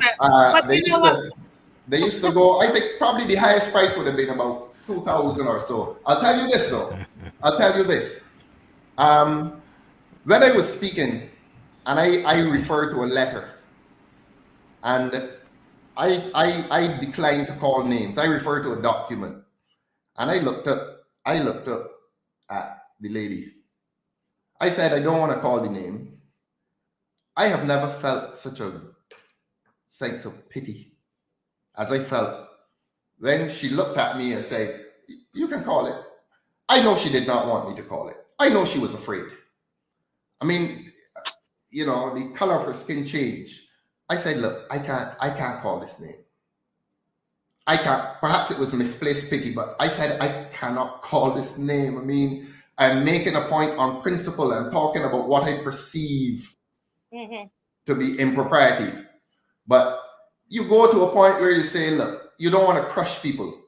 The people in Barbados have a right to know that there's impropriety, that there are close relationships, which ought not to exist in a commercial setting, where the taxpayers' money, where $60 million is at stake. And I stood there. And when I read the letter from National Housing to, what's the company called, Hope, you remember I started by saying there, and I did not even want to call the name of the man to whom the letter was going. I could have called it because everybody knows that he was CEO. Everybody knows that he was replaced and another fella became CEO. But I could not. I felt that I would have been drawing people into an objective parliamentary debate, and I would have been exposing them. And even then, I did not wish to do it. So that when she looked across at me and said, call it, I really couldn't call it. I really couldn't call it because I would have been doing harm to her personally. I would have been doing harm to her associate personally. Yes. But I wanted to make the point objectively. Yes, and that's the kind that was very noble of you, sir. Well, you know, enough of that. I think we want to move on from that. Thank you so much for taking the time to. I'm sorry, Marcia. I'm sorry I went on so long on that, but no, but it's important. I really am. It's important, and this is the kind of platform that you're able to come on and. I thank you. You know, I thank you for giving me the platform. This is the place I feel most comfortable. I don't have anything against VOB, but a young lady from VOB called me on. This has happened Wednesday. Called me yesterday, and I said, "Look, they want a soundbite." Because I go and tell VOB, I could not tell VOB what I've told you. You know, it would have taken as long as I've taken to tell you because it's a long story which needs to be told. And I could not leave it to a young reporter to report this as any soundbite. I'm not interested in soundbites. Right. I'm interested in the truth. And I felt that this medium, your program, was the best place for me to tell it. This is a zone of truth. This is a zone of honest people, and I like to talk truthfully to honest people. And Thank you. I did not wish to go to any newspaper for any editor to distill and Take a piece distort. out. That's the Take thing. a piece out. I prefer to come on the Marcy Week show where people speak honestly and to speak honestly with honest people and to speak the truth. So I want to thank you for giving me the opportunity to tell you a long, long story about the old people who came to my office and all have their title deeds. And Marcy, you know, a lot of them have died. A lot of them have died. Harold Branham died. When Harold Branham came to my office once, you know, allow me this one. I remember when Harold Branham's, he told me a story about his wife. Harold was probably he was around 90 and his wife was 100. I said, but you have a 100-year-old wife. He said, yeah. And then he told me a very amusing story. He told me that, you know, when she reached 100, the governor general, it wasn't the present head of state. I wouldn't tell you which governor general it was. He said, well, she reached 100. I said, oh, so the governor general came to visit. He said, no, we didn't want him up there.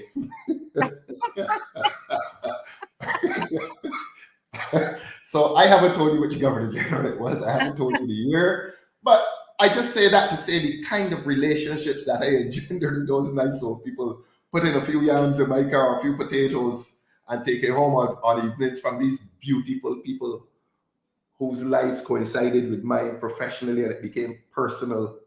And I resent the very suggestion that there was any impropriety. They all have their title deeds. Their children, I hope, have their title deeds. And we are happy, except for this nonsense being carried into the parliament. And they calling that a parliament. They calling that a debate. No, wouldn't stay. Would not stay. Tell the political scientists it became a cauldron of malevolent personal abuse, and I would not sit there and endure it. I would not. I would be a fool to do it. So if whatever they think in terms of my prospects, it doesn't matter to me. I am not sitting down and letting anybody abuse me to my face. And you know, while the abuse was going on, one man was he literally jumped out of his chair and he started to chatter like a monkey. I'm sorry to say that, but he started to make sounds. There was glee, and he's pounding the desk. And this is somebody I've been very polite towards. But I'm capable of forgiveness. I really am capable of forgiveness. Perhaps I'll tell you this about that parliament and about that government. That parliament, that government lacks leadership. That's one of the main problems with it. I tell you, it was masterminded. And you see this thing about degradation. There has been a young man, not young, middle-aged man.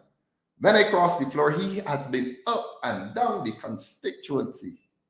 And he goes and finds a lady who has a double amputation. And he takes her to Barbados Today and The Nation and CBC. Oh, Ralph Thorne wouldn't come and visit her. He says he cares about people. And he exposed her to the public eye. And, you know, I was saying, how do you degrade people like this? She's not a political issue. If you want to criticize me, fine. Find a way to criticize me. But you don't go and find a double amputee. Expose her to the pages of the newspaper for the sake of pulling down the man. He wasn't elevating her. He was using her to pull me down. And that is degradation. That was degradation, and there's self-degradation because he is degrading himself as well. When he sees politics in that way, he is into self-degradation. And I want to say to you, there are a lot of politicians above who encourage that kind of thing, who believe that the political rivalry is about degrading yourself and degrading the other about pulling down the other person when you're really into self-degradation. Unfortunately, that's how a lot of people see politics as a blood sport, and there are no rules of decency. As long as you can pull the other man down, the battle is completed. You've won the war. You can. But I'm so happy. I'm so happy you said that, because you had the opportunity that you could have called names, as you said, and you chose not to call names because you don't see it as a blood sport. You are speaking up about on behalf of this nation, you were carrying the concerns of the citizens of Barbados. It wasn't a thing for you to go in and to tear down people. And I think that is what I've gotten, that that I'm learning about you in this whole discourse this evening. Now, we would like to move on to some questions. Yes, I'm sorry. I'm sorry. I'm going so yeah. long. No, the people they're messaging me. Don't forget my questions, okay? So one of them, and the last time you were, I mean, that was so brilliant. The way Yeah, but you got easy questions for me, Marcia. I was on my feet for 5 hours this not Can too I please hard. have the easy questions? Okay. And he has not seen these questions, okay? Question 1. Can you indicate what are your plans to get the Public Accounts Committee up and running? Excellent. That's an easy one. And before you answer, could you just say what the Public Accounts Committee is? Yes. Thanks, Marcia. I always say to people, anytime there's a name of an entity or a phrase that you don't know what it is about, look at its meaning. Public Accounts Committee. It is a committee that inquires into the state of public accounts, into the state of public monies, how you spend them.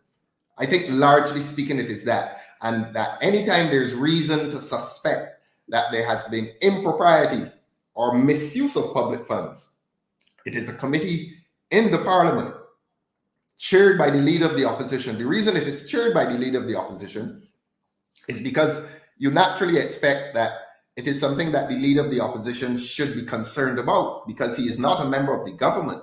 You can't ask the government to investigate itself. So the person who should investigate the government and to investigate government spending is the leader of the opposition. So that the leader of the opposition chairs that committee. Okay. The problem with that committee, Marcia, is that sometimes you don't get a quorum, because if they know that you're onto something, what they may do is boycott the sit-ins.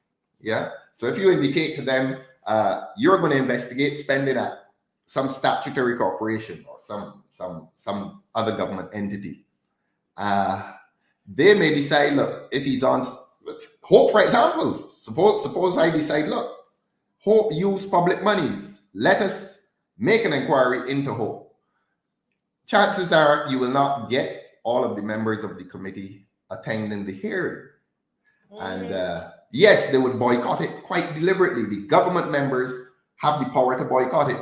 What you do, you call Marcia Weeks, Mrs. Marcia Weeks, and you say, Marcia, I want to announce to you that the Public Accounts Committee is going to try to meet on August the 12th. August the 13th comes, and Marcia Weeks calls me, has the committee met? I would say, no, it has not met, because we did not have a quorum. The government members did not attend. And that is called public pressure. That is using public pressure to bring those persons to the committee, so that if the committee's work seems not to be done, you tell the public why. The public has a vested interest. The public is entitled to know. So that is one way of controlling attendance, by letting the public know.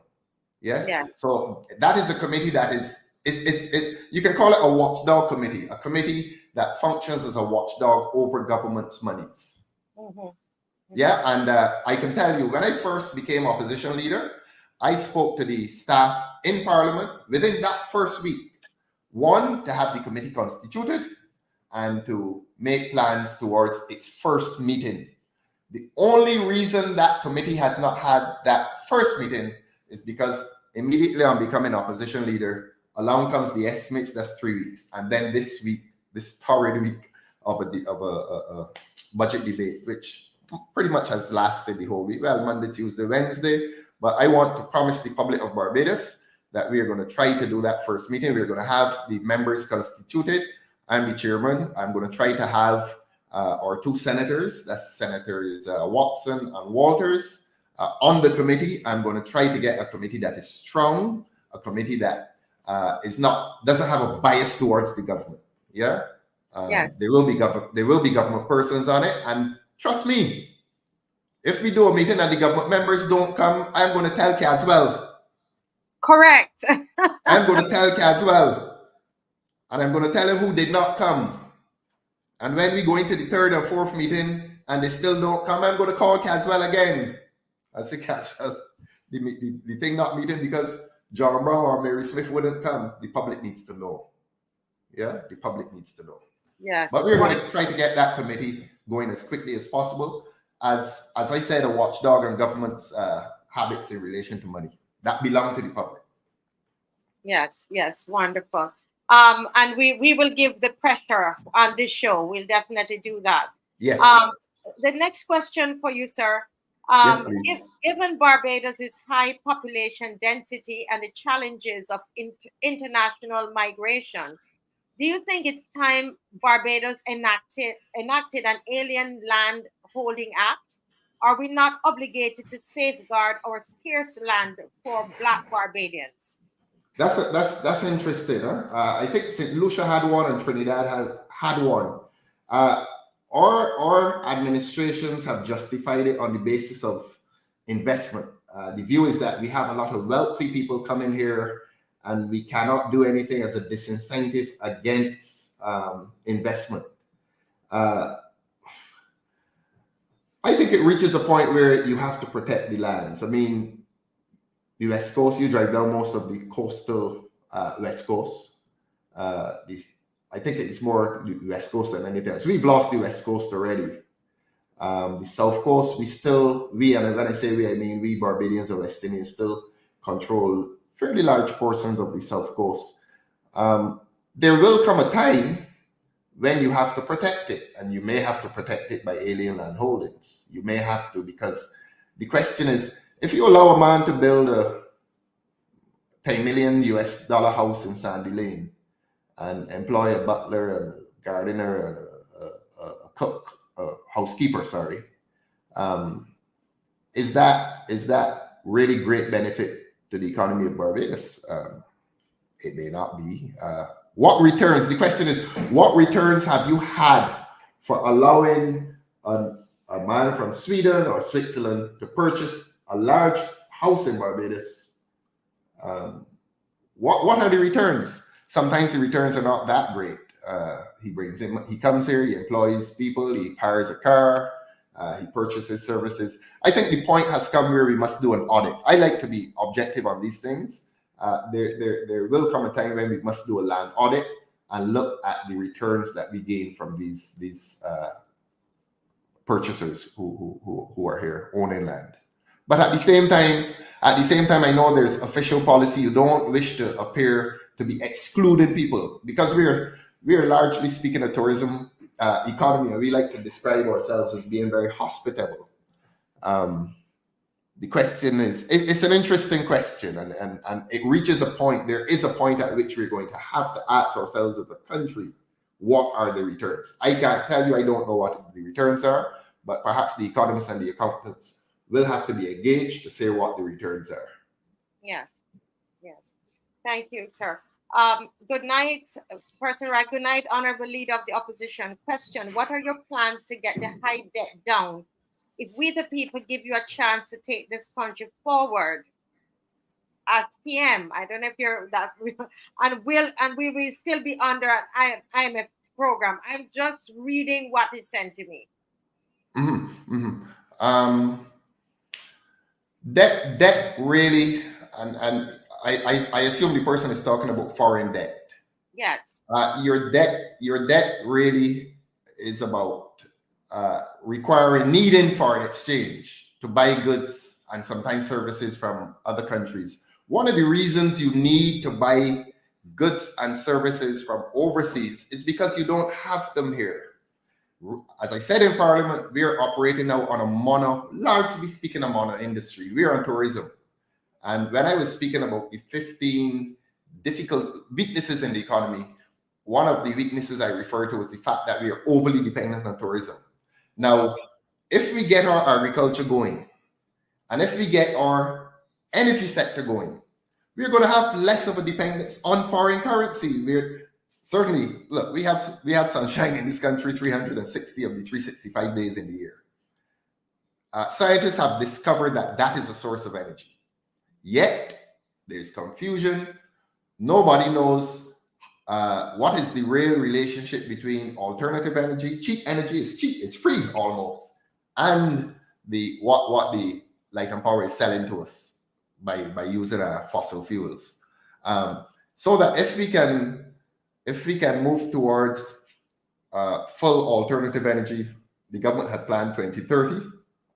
We can save foreign exchange, and when you save foreign exchange, your national indebtedness to other countries naturally drops.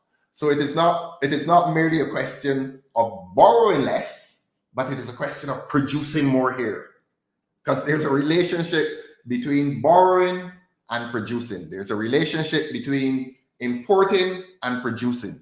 The less you import, let me put it the other way around. The more you produce, the less you need to import. The less you import, the less foreign exchange you need. The less foreign exchange you need, the less you will need to be indebted to other countries. Yeah, so it is a question of developing your local economy. And one of the points I made during the budget, agriculture is ready. COVID taught us that agriculture was ready. During COVID, we were producing. I think I heard the minister say this, that during COVID, our production was up. I think so. And if it is, I would like to think that it was up, because we were forced to feed ourselves. Yes. Yeah, we were forced to feed ourselves. So that is how I relate it to the national debt. Not only a question of borrowing less, but producing more. The two are related one to the other. Yes. Thank you, sir. Another question here. The draft new constitution is a must for the people. It must represent their rights, interests, and inputs. Will you continue to make the call for this important document to be made available to the people for discussion? Yes, unequivocally, yes. That is something that concerns me professionally. When we became a republic, 21, December is going to be 3 years. 3 years. It is not right that 2.5 years into Republican status, nobody has seen the Constitution. What is it? What is in it? What is it about? How many pages is it? What is so difficult with it? I am not satisfied. I am not satisfied that the public has had enough of an input.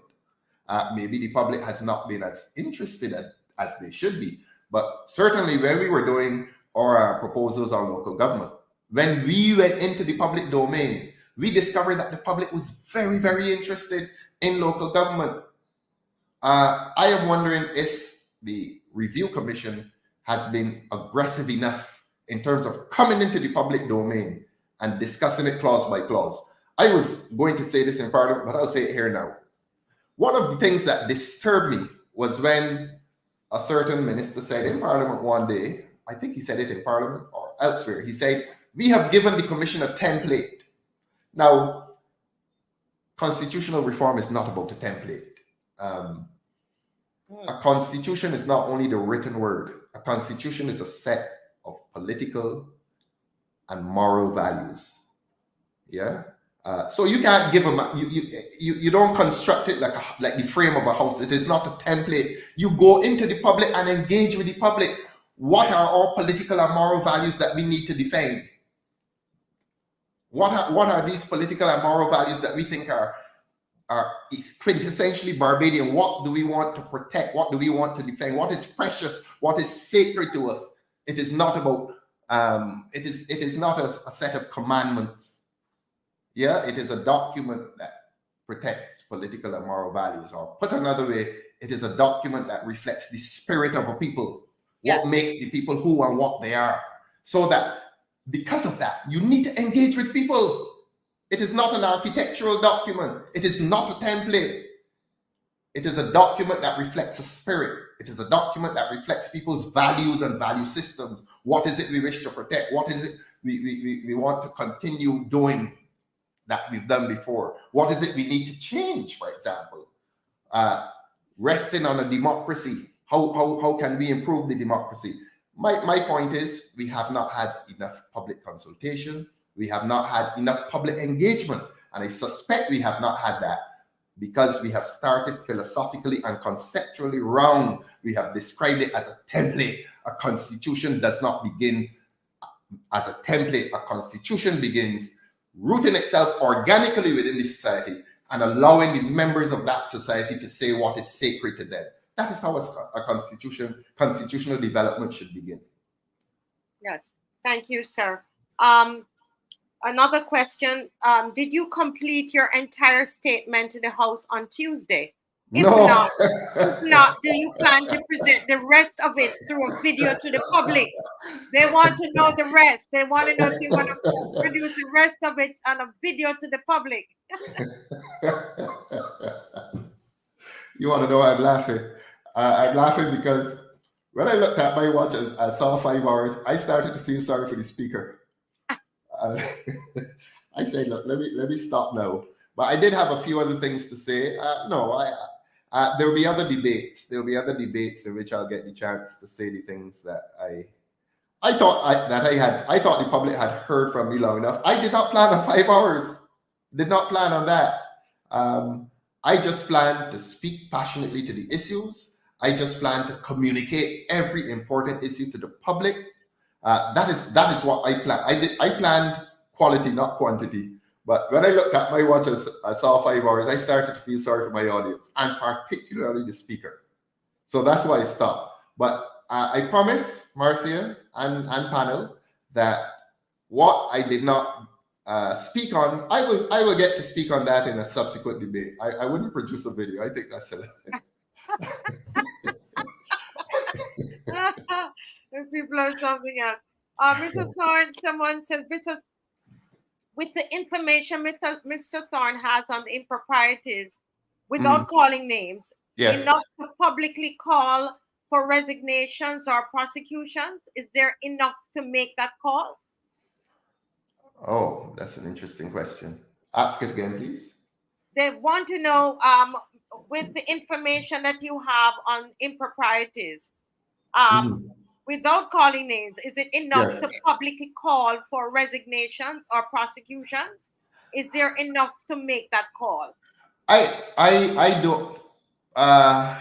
Strategically and tactically, I'm not in the business of calling for resignations. What is the triumph is that the Prime Minister herself has said that she is going to start a probe or an inquiry into the thing. So let us live with that. Let us live with that. I have exposed matters, and I would allow the organs of state to do what the public expects them to do. And if they don't do what the public expects them to do, I would think that there should be consequences. I mean, you're talking here, and I assume the caller is talking about the whole situation. You're talking about $16 million, which has resulted in the construction of 131 houses. I mean, that's not acceptable. And if the government does not know, and the Prime Minister clearly knows that the government is boxed in, and that the government must give what we in Barbados used to say, give the people some satisfaction. And that is why she has said there will be a probe. Now, keep monitoring the thing. And I was asked about the Public Accounts Committee earlier. If the Public Accounts Committee can have some role to play in the question of hope, the question of hope, trust me, we will. Yeah. But I am not in the business. I am not in the business of throwing up my hands. Oh, this person should resign and that person should resign. What you will note, Marcia, is that there have already been resignations. I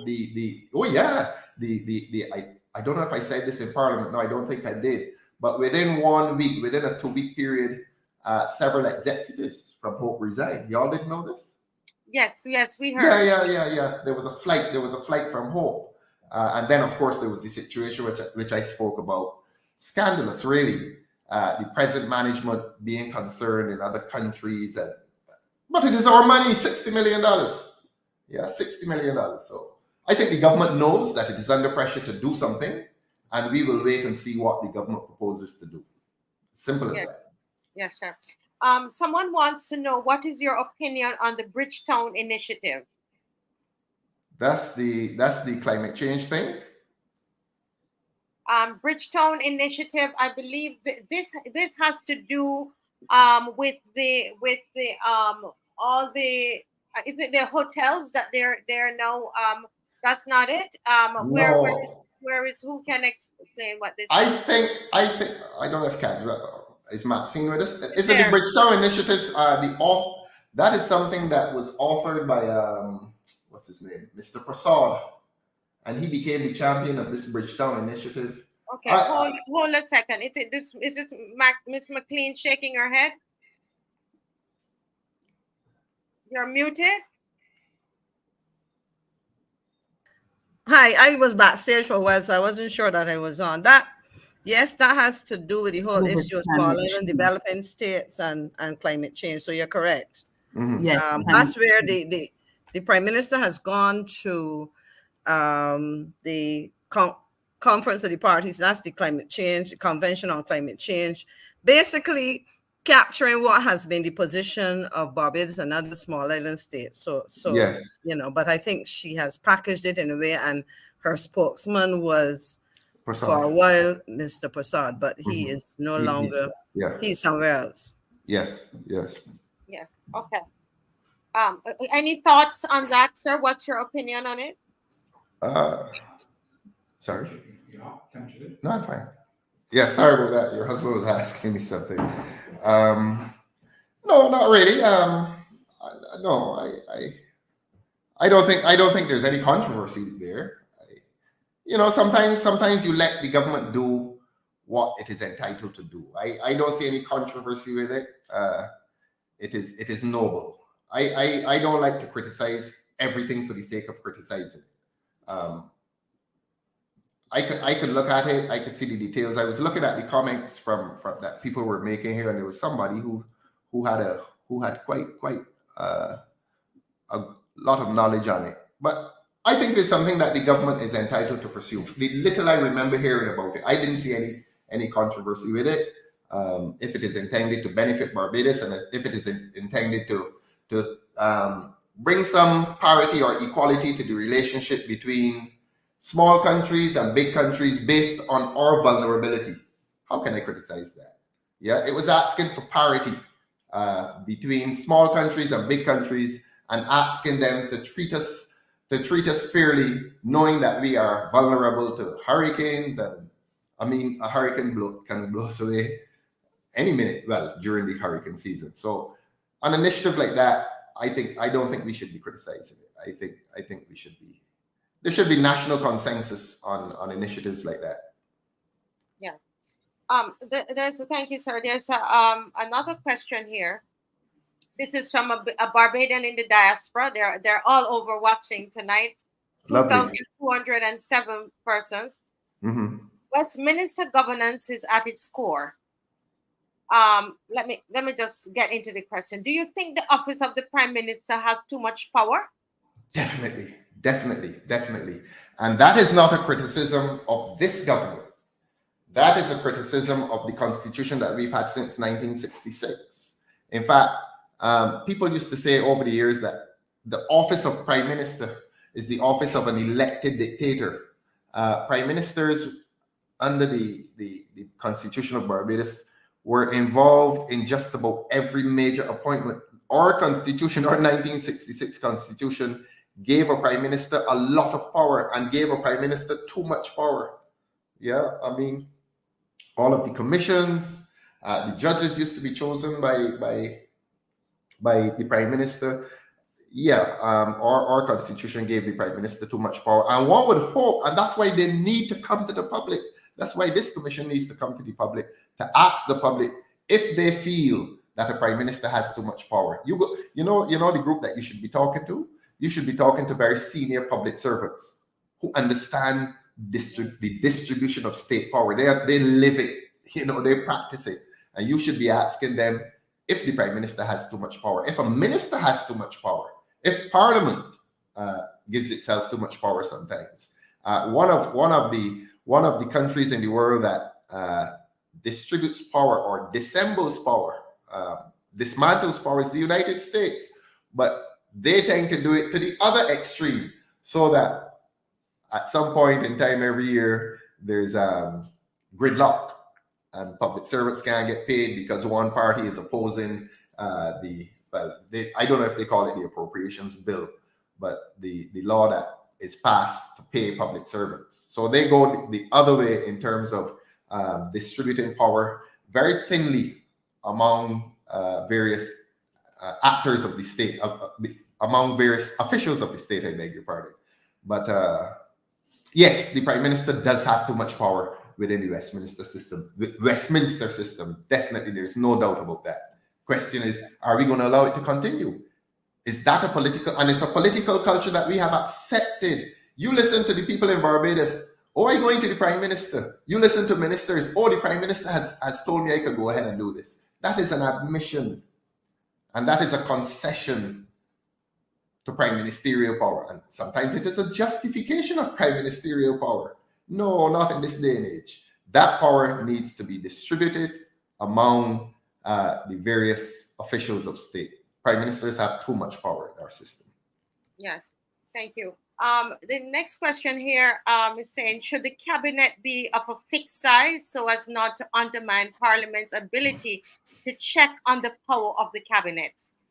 Yeah, that's a very good idea. You know, in 2018, the observation was made that the size of, or the Parliament was sized, the cabinet, I beg your pardon, the cabinet was sized the way it was to control the Parliament, so that you wouldn't have the pundits used to say, or the commentators used to say, well, you know, you win all 30 seats, you can't afford to have too many of them on the backbench in Parliament because you will have a rebellion at some point in time.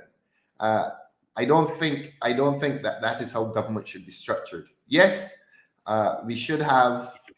I mean, portfolio should be dynamic. Portfolio should be made dynamic to meet the needs of the time. But I don't think. I mean, when we first won in 2018, how many ministers were there? About 26, 27. The backbench was very small. It was myself and Dr. Brown. I think it was just about 3 or 4 of us on the backbench, and of course Joe was opposition leader. The cabinet was too large. That's the long and short of it. It was definitely too large, and it was almost as if people were falling over each other. That cabinet was definitely too large. 24. It was 24. Still too large. Still too large. And then they got some more now. They brought, it's 26, 27 now. That's too large. Now. That's too large. I mean, I certainly don't see the product of 2024, a collective of 26 people. I don't see it. I don't see it. Because, Caswell, every time a minister speaks, oh, and the Prime Minister has given me permission. That's it. That's a public acknowledgement that really you're not functioning ministerially. You're functioning according to the dictates of one person. Yeah. The next question here, sir, is should the date for general elections be fixed? Definitely. I know that Miss Motley, that is her position. I would hope that finds itself in the Constitution. This thing about ambushing people, and from the time I was very young, I couldn't understand why people accepted it. And you're hearing, well, you know, they're going to call an election now and then impose austere measures after. An election date should not be an occasion for ambushing the public. You call it now, you give them some sweets, and then after you impose austerity. No, that's not how you should be calling an election. I think the date should be fixed. Should be fixed. Yeah. Oh yes, definitely should be fixed. Again from the diaspora, and I'm making sure I involve them because they're sending in their questions as well. Yes. Someone here is asking, does he believe there should be term limits for governments? Example, 2 5-year terms with fixed election dates. Not sure how you're gonna.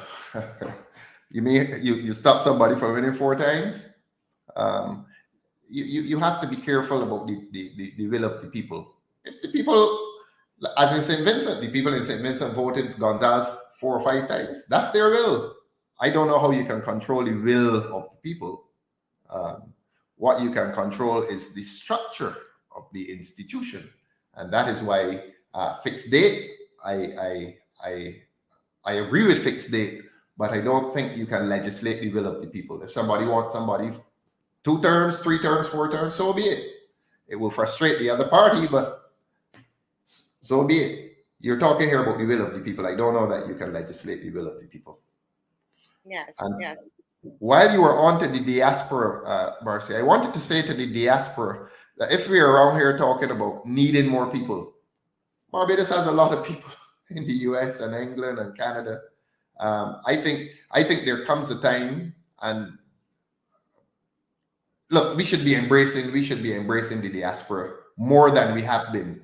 We have spent 50 plus years as an independent nation, and I would say the last 35 years, our diaspora has matured over the last 40 years. And when I say matured, they have come to a stage as a collective where they have resources and they've maintained an interest in this country that is theirs. And we do not do enough to embrace our diaspora. There are several ways in which we can embrace our diaspora. We haven't done enough.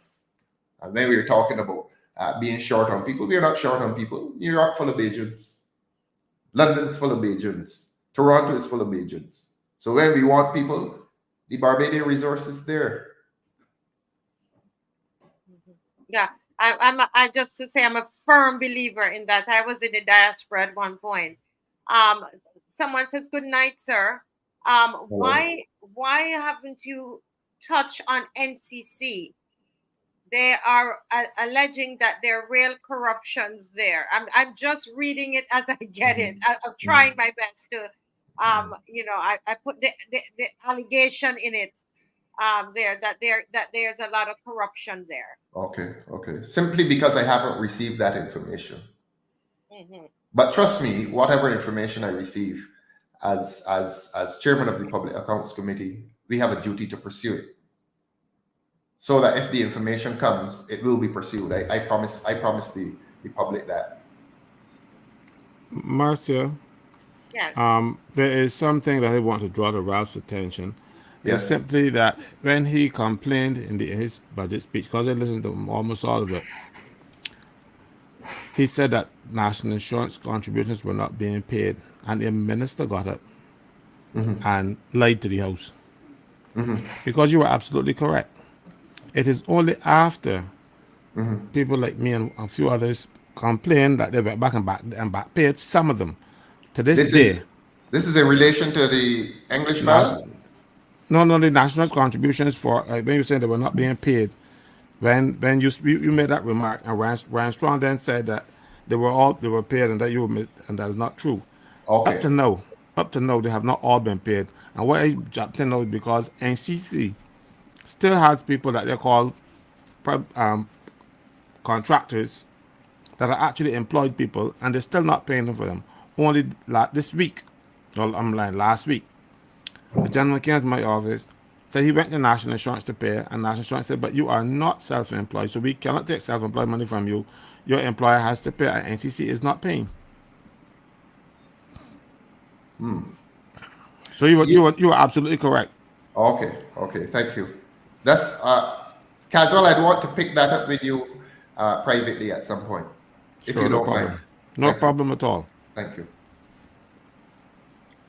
Someone is asking, is it true about some type of plan for motor rails to be implemented in Barbados? Motor rails? You from a bigger country, Marcia. Help me. What's a motor rail? I have no idea. I don't know if there's somebody, any of the panelists can quickly explain what that is. If they're talking about improving our transport system, not for the first time has it been discussed.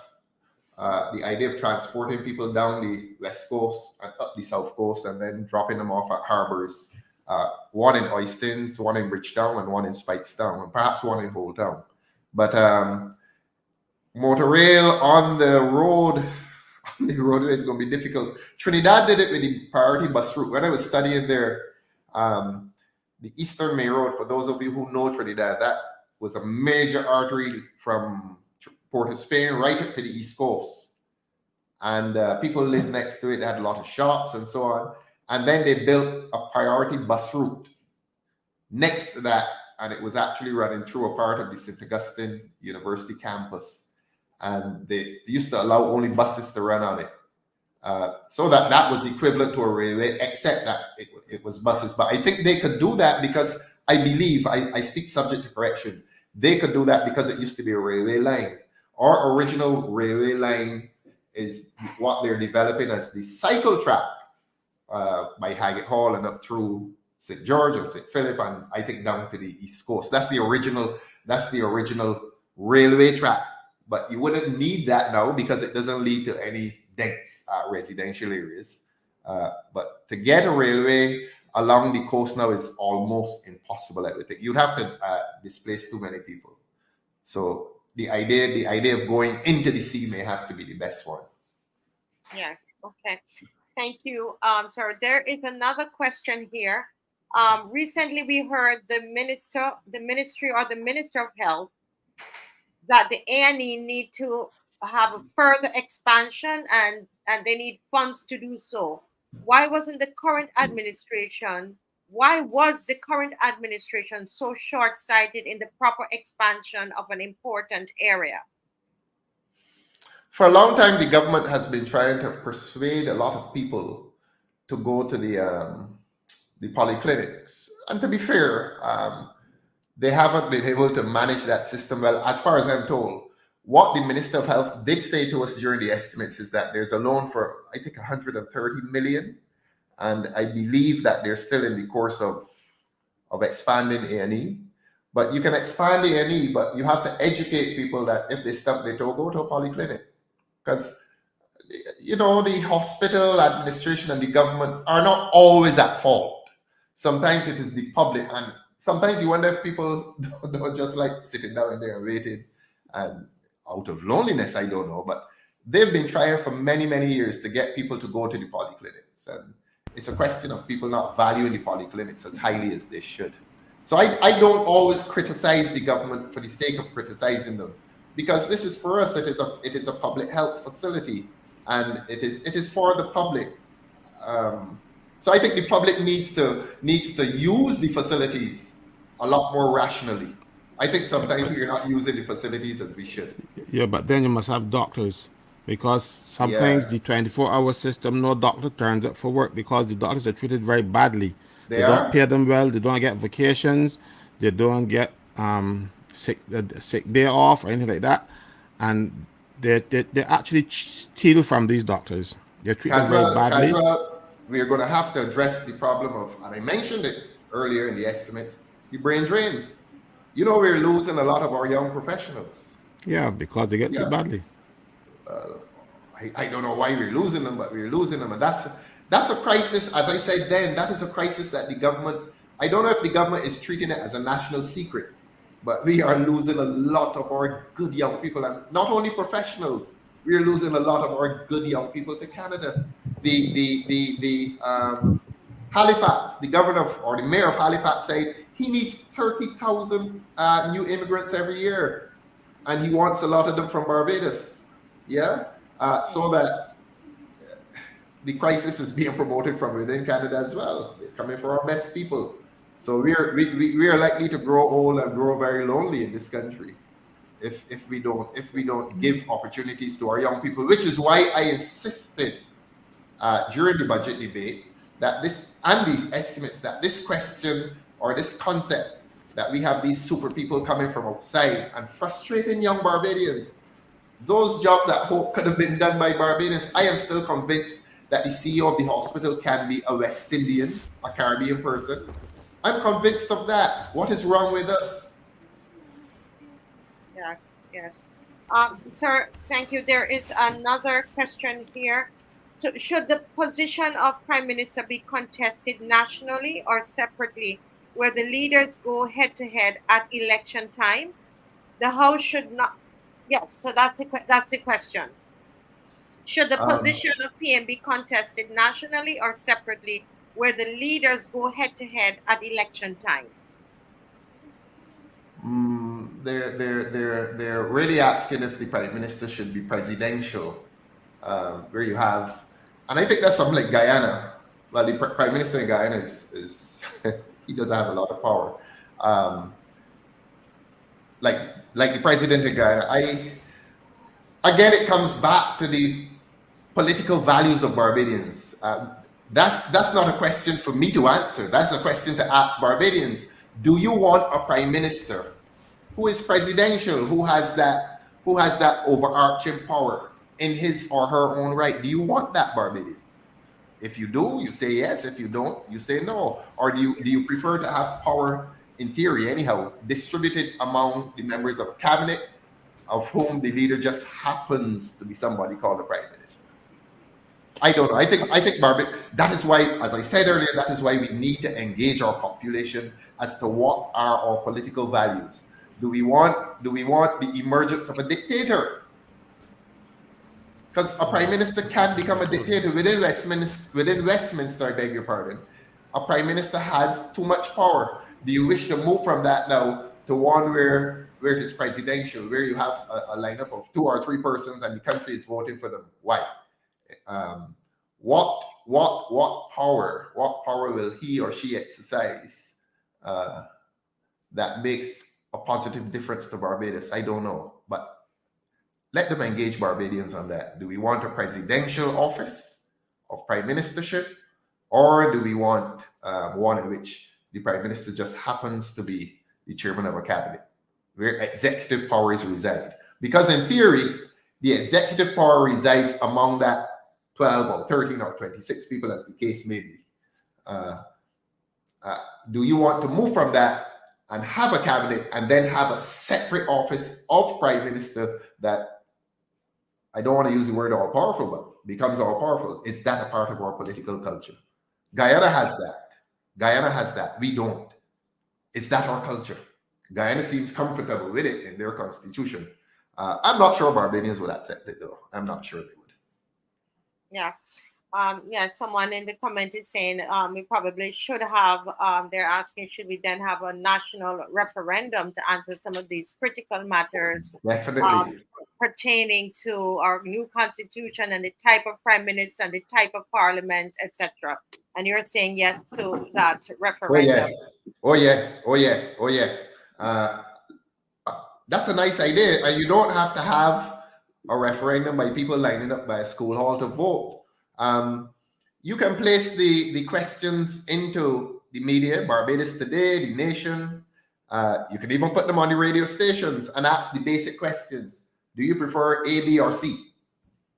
You can do a referendum in that way. That's engagement. That's government engaging with the people. As I repeat, I am not satisfied that the government's engagement with the people has been satisfactory in terms of this new constitution. Nobody in Barbados, apart from the commissioners, Maxine, you're not on that commission. Nobody in Barbados knows what is in the document. How far advanced is it? Nobody knows. Why is it such a secret? We have a right to know. It is going to be our supreme law. It's not the supreme law. It's not a law belonging to the government. Excuse me. It's not a law belonging to the government. It's a law that will apply to all Barbadians. I don't know what is the secret. But when you get a conveyancer to do that kind of work, that's where you get a problem. You ain't getting me in that. We have a question here. Let me just get in some of these questions here. Just a moment. It says here, can you give us any more details about the sheep program between Barbados and Guyana? That's so interesting. When I raised the sheep issue in Parliament, they tried to dismiss it as a joke. And I don't think they understand the importance of the black belly sheep to Barbadians. All of us grew up and see these gentle little animals, very gentle, and at some point in time they become food. So that it is a question of how you feed yourself. It is not a joke. And to take up our precious black belly sheep, send them to Guyana. Nobody knows what has happened to the sheep. Somebody stopped me driving through Britain Hill, I think it was Monday, and he told me the story of the sheep. I said, "You sure?" I said, "Some of them died." He said, "Yes, some of them died. Some of them died." I don't know the truth.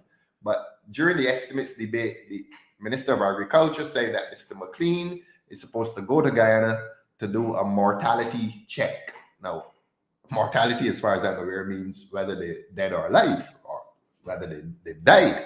The rumor is that some have died, and that project is shrouded in mystery. Nobody knows why it was done. Nobody knows what has become of it. Nobody knows why did you send the people sheep down to Guyana when they could have been here on our pasture lands? Yeah. Mr. Thank you. I think Reverend, you had a question, Reverend Ferdinand. Yes. No, I was just in the matter to do with the Prime Minister, the election of the Prime Minister. I was just wondering if the persons were intending to speak to the type of Republican system in the U.S. where the Senate, the Congress, and the Prime Minister are separate powers and elected by the people, all three of the areas. I just wondered if that may have been what they were pointing to. Mm-hmm. Thank you. Thank you so much. There is a question here. Can you ask Mr. Thorne if there will be an investigation into BRA and the land tax scandal? Yes, that falls under PAC, and I'd like to encourage Barbadians to petition the PAC on any matters within the public service that they think needs to be investigated. So that's a public notice by this medium, because the people have a vested interest. How do we petition? How would the public petition? Please speak to the Clerk of Parliament. I'm not sure. I've never called it Parliament myself, but there's a number there, and I would think the public can petition us through the Clerk of Parliament, through the Office of Clerk of Parliament, because it's the public's business. I mean, we are not there to serve the Public Accounts Committee. We're there to serve the public. So if the public has notice of infelicity or impropriety, matters of concern, bring it to the attention of the Public Accounts Committee. That's why we're there. Yes, sir. There is, and it would have been great to have had them all in, on the different topics, but they're just flowing in tonight. So I'm just reading them as they come. This one is on health again. It says the government is waiting on a buyer for Harrison's Point. Should this be integrated into the current health system? I spoke to a doctor, not related to me, because every time I say that, people think that my brother bring information out of the public health system. I spoke to a doctor recently, and he thinks that it needs to be integrated into the health system. And he is a doctor of some standing. Yeah. And I listen to professionals. People have this view that a politician knows everything. We don't know everything. We are here to serve, and we are here to serve. Part of our service is listening to professionals and accepting the advice of professionals. And a doctor of some standing did tell me that the Harrison's Point facility would make an excellent addition to the public health system. Yes. Okay, there's a question here coming in on the comments. There's question to Mr. Thorne from Joanne Tull. What would you recommend as one or even two of the immediate actions that ought to be implemented towards economic redress? I told you to ask me the easy questions. I spent a lot of. I like when you're talking economics and economic justice. The first place you go is the vulnerable. Rich people survive in the poorest countries. So you don't look at defending or preserving the interests of the wealthy. The wealthy will survive. Anytime you're talking economic justice, anytime you're talking economic development, even if you're not talking economic justice, if you're talking economic development, a society cannot develop where the vulnerable are not looked after. And that is why during the budget, I spent a lot of time criticizing the misallocation. I spent a lot of time talking about priorities and saying that overseas travel and luxurious travel and allocations that were disproportionately large should be dismantled in favor of employing our most vulnerable groups. And our most vulnerable groups are our poor people, We're not being condescending when we say that. We're talking about social stability. We're talking about what is right, because the vulnerable have children, and those children who we brought into the world, we must protect them. We cannot marginalize them into areas of crime, into social anomie. A society must embrace everyone, and the persons who we must embrace with urgency always are our vulnerable people, our aging people who live alone, who don't have relatives around them, who fall out of the net of social care unless the state sends the home help people, and that's an excellent initiative. But the poor, the most vulnerable people, I am convinced, having studied this over the last 3 weeks, what I have learned, because it has been a process of learning for me as well, I am not satisfied that the government is allocating its resources in the manner that is offering protection to the vulnerable group called the poor people. You cannot be spending $188 million on the Prime Minister's office. You cannot be spending a further $180-something million on the Ministry of Finance. You cannot be spending amounts within that category that come to about $500 million, because I did not give all the figures, but we are spending too much money on these luxuries and not spending enough on the welfare department, for example, and we're not spending enough on employing people who do manual labor. I mean, you cannot ignore them. They are present among us. And they will have children who are bright children, who will have talents, who will become more than their parents are professionally and intellectually and academically and so on. They're vulnerable. You cannot have a stable society unless you focus on the vulnerable. And anytime you talk, no economist should talk economic development unless he focuses on the most vulnerable. That's the point I was making in my speech last year when I knew I was leaving. When I was saying that, when I was criticizing the government for focusing on the macro, for telling people that the gross national product is healthy and the per capita income is healthy, and you have people that don't have a hope of a job, people that don't have a hope of a good breakfast, people that don't have a hope of getting a good dinner before they go to sleep at night. And that is not a society that is developed. If you want to see societies that are developed, you look at the Scandinavian countries, where from birth, from the time a child is born until his death as an old person, the society has created a protective net for that person. People in those societies are almost guaranteed a life of safety through life. They protect them. We do not do enough to protect our people because our concept of economic development is a macro concept. The point I was making during the budget speech last year is that you need to focus on the micro. You need to focus on people's lives at the lowest levels. Economic development is not economic development unless our vulnerable groups are protected. And I maintain that as my position. Yes.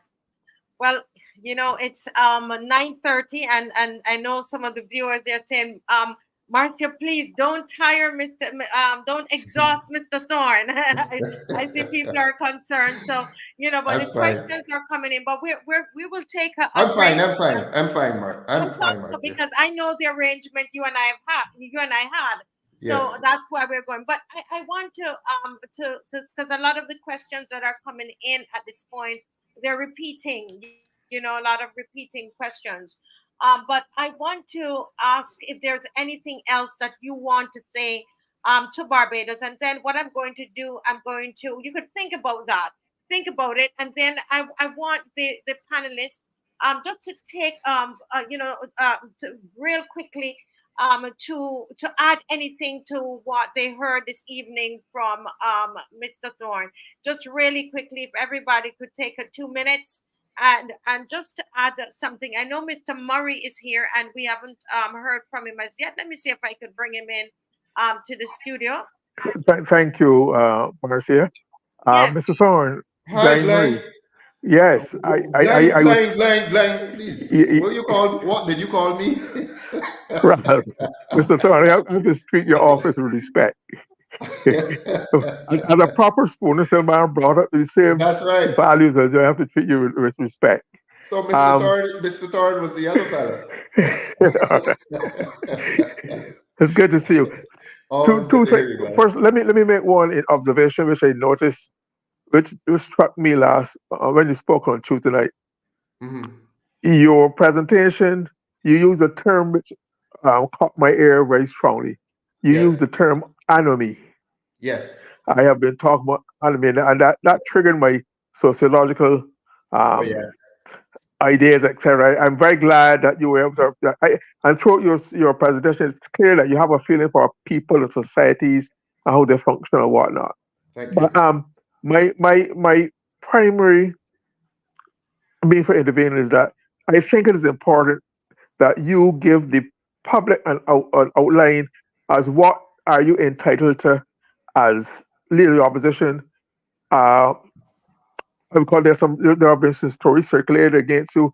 They've resurfaced again that you were angry because you did not get a ministry, or you want to be attorney general, and that's one of the reasons why you left. Mm-hmm. But apart from that, you know that Bishop Joaffe only had, I think he had a driver, very minimal accommodations and services to serve the public. So I just want to let you know that I think you would let the person know what you're entitled to.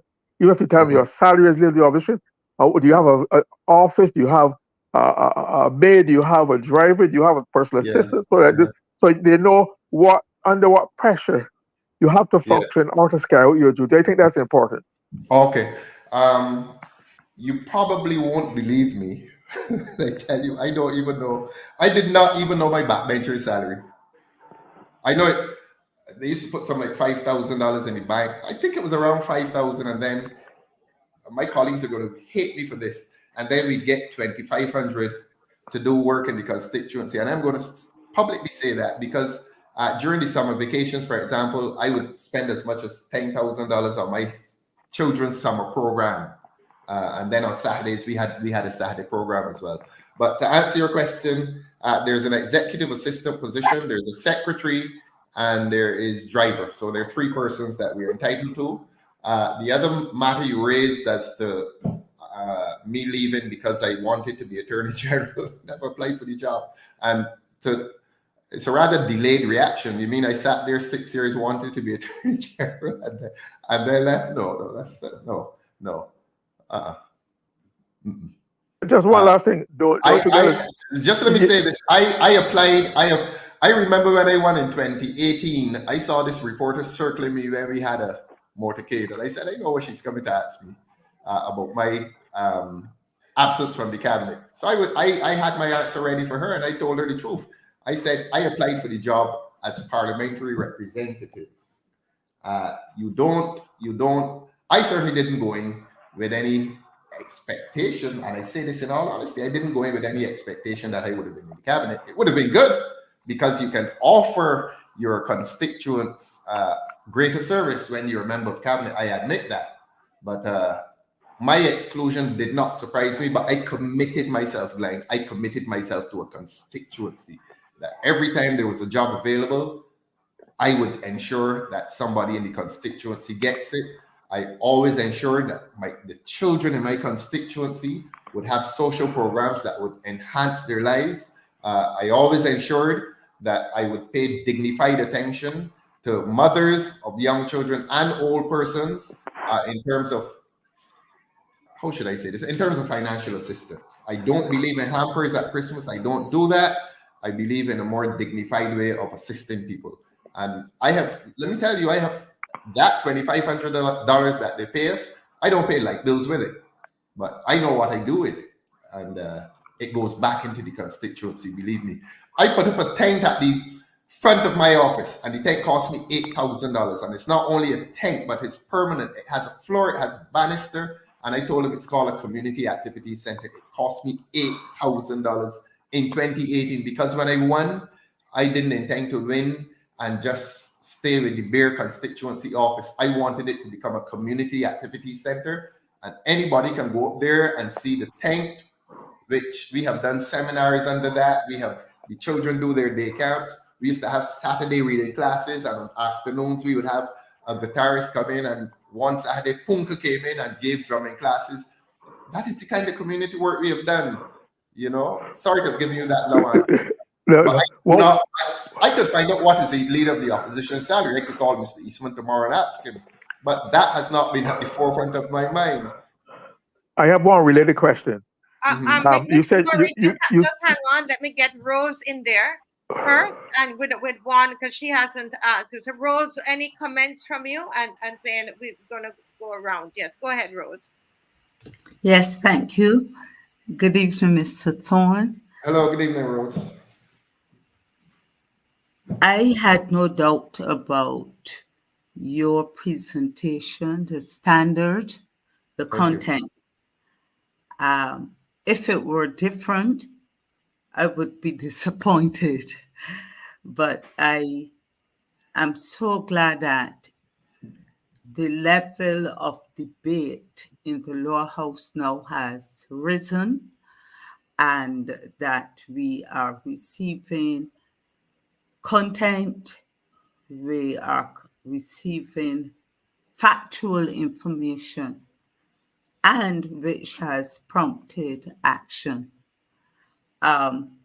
That was lacking, particularly after the exit of Reverend Bishop Joe Atherley. And I'm so glad that now we have you there. I was concerned, however, how you would have handled all the issues that were coming your way, the various issues and concerns that came from the well, or what was lacking during the estimates, and how you would have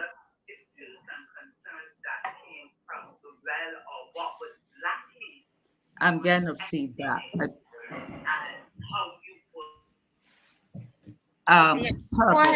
ahead now, please. Okay. You handled it well, I thought. Thank you. At least what has come out for me is that the action that the Prime Minister has promised that she would take to investigate Hope, as if she weren't aware of it. So at least I would say, but there was she. But then again, she's so often out of the island that might have caught her unaware.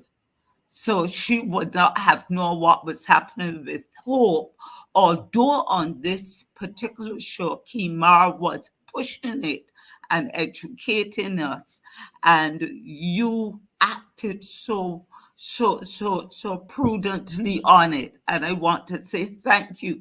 At least we're going to get an investigation. Let us see what kind of investigation, and I smile because I don't know if the Minister for Housing and Lands had prepared himself for that, because in his response on Wednesday, was it Wednesday? In his response, he listed all the wonderful things they were doing through Hope. And then to hear the Prime Minister come at the end and say she's investigating, and surely you have to advise me if it is his ministry that will be investigated, and will his head roll? You know, she talked about the scaffold or erecting here on the Marseille Week show to pull the country down. But I'm seeing that scaffold. I don't know how, I know you're familiar with the scaffold that was built for Mordecai. They built for Mordecai. They were hung on, and all their wealth went to Mordecai. Take a note, Mr. Thorne. So I will. Out of that, we are getting that investigation, and at least we were asking in this forum for a response from the Minister of Education. Well, at least she got a chance to speak up on the other day, and she was able to list all the things that they were doing. And the Prime Minister shielded her too, and response talked about that education reform will be pushed back by another 2 years. So at least we're getting some response, and I'm sure it's due to your effort and to your representation. And as someone who is really passionate about education, I was pleased to hear the attention that you paid to it on numerous occasions in your presentation. So thank you. At least we're going to get some action, investigation on hold, and push back for education reform to until the next 2 years. Thank you so much. And thank you, the members of this show, for being in opposition before I cross the floor. So it's no accident that this relationship exists between us. This show has brought the issues to Barbadians in a way. I mean, if the Marcia Week show did not exist 3 nights a week, I think it is, I don't know what would have been educating Barbadians. I don't know how Barbadians would have been fighting against the paralysis of fear that gripped this country prior to this show. So you say thanks to me, and I'm grateful for that, but I want to say thanks to you as well. And Barbadians owe this show a lot for sensitizing them and for having the courage. It is not often that you will hear during it was the wrap-up speech or the budget speech itself, an attack on a show that is sensitizing Barbadians, a show that has a legitimate right to be present. I mean, Barbadians owe this show a lot for what it has done in terms of having the courage to tell the truth against overwhelming state power. So you say thanks to me. I want to say on behalf of Barbadians, thanks to the show as well. And it is growing in popularity because it is seen as a zone of truth. Yes. And that's what Barbadians need. Thank you, Mr. Thorne. I want to say these are some pictures that of your program, which you did not, by the way. I am surprised that they're even on here. Nobody asked. It wasn't, Mr. Thorne didn't send them to us and told us, show them tonight. But this is work this is work in the constituency. You know, I'm telling you the truth. The one I'm proudest of, the ones I'm proudest of, Marcia, are the ones with the children. The children. The summer camps. I was doing summer camps from day one. The last one we did that in association with the government. The government had provided, I think, snacks or something, but we've done some really good ones. Every year we were sending people to Harrison's Cave, and we were paying, by the way. Although I was chairman of Harrison's, I told the people there, look, don't even give me a discount. And we were paying for 30, 40 children to go to Harrison's Cave, something that they would not have done were it not for the summer camp that we did for them. Yes. You can tell us at the end, but somebody here ask him if he will join the march tomorrow. Yes, march tomorrow. I was planning to surprise you, but you brought up. I don't know if I can walk that full distance after this week. Yeah, because this week. Well, you can come part of the way. Yeah, so you have your answer. The person who sent me from St. Philip asking. You spoiled the surprise. You spoiled the surprise, Marcia. You spoiled my surprise. I spoiled the surprise. Yes. Oh my Lord! They asked me to ask. Okay. Yeah. I'm not afraid. I'm not afraid of it. So it's part of my job, to associate with good and just causes. Yes, that's wonderful. Let me go to Miss McLean and then over to Dr. Ferdinand. Go ahead, Miss Maxine McLean. Thanks a lot. And let me say that I want to commend Mr. Thorne. I will call you Ralph in other places and other times. As I tell you, I okay, Miss McLean. as you obviously respect you, that's habit. But I guess what I want to do is to comment on a couple of things, because as I listened to you earlier, it reminded me today I went to the funeral of the father of Carlos Ford, young economist that some of you will Really? hear him Oh, I'm commenting. sorry. Yes, Sorry, guys. and to hear him pay tribute to his father, he and his brother, it really reminded me of the kind of life experiences that we had. That our parents, as I said, Yes. our parents did not have a lot of material things, but they gave That's us right. their best wishes and values. And I'm happy to hear you reiterate that. And if you give me permission, something else you said triggered a thought in mind when you said politicians don't know everything.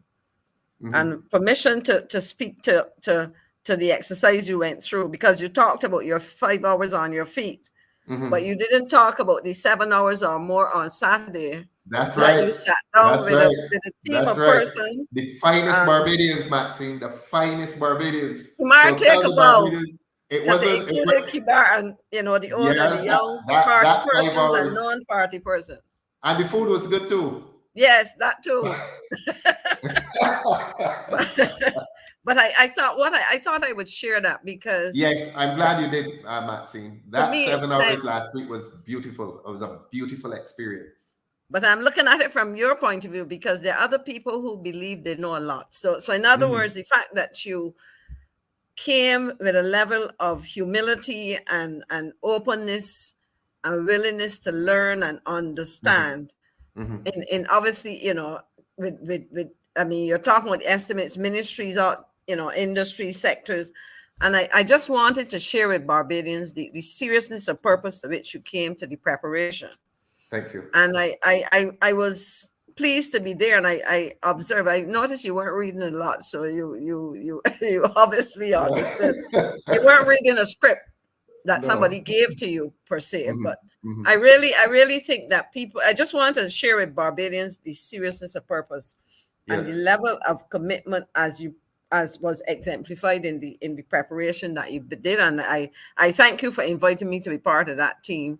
And it really, and I also want to thank you for acknowledging the role and impact that this show is having. Marcia, take a bow, as usual. You're the mother, the godmother, the whatever. And to Dave, who we don't see, but who's in the background, because in going around Barbados, as this show evolved, people were starting to talk about the level of knowledge, information that they were getting. And then since Tuesday, the comments about your reply to the budget have been extremely positive. Thank you. And so I look forward to the members of this loyal opposition supporting you in your efforts, because I think there's a lot that is wrong, which people did not get to hear. And my last comment, and this is to the Prime Minister, about an investigation. The investigation into the whole thing began on this show with Kimar Stewart and continued. Yes. And my response to her is, if you want an investigation, let the PAC do the work that it should do in relation to that. That's my comment, Marcia. Excellent. Yes. Excellent. Thank you so much for that. Marcia, may I respond to Maxine? Yes. Somebody called me on Wednesday, Thursday, and asked me for a copy of my speech. It was a little awkward. I did handwritten notes. I didn't type. I didn't have a speech typewritten to read for 5 hours. I did handwritten notes, and I just expanded on them. And Maxine, publicly, I want to thank you. I really want to thank you.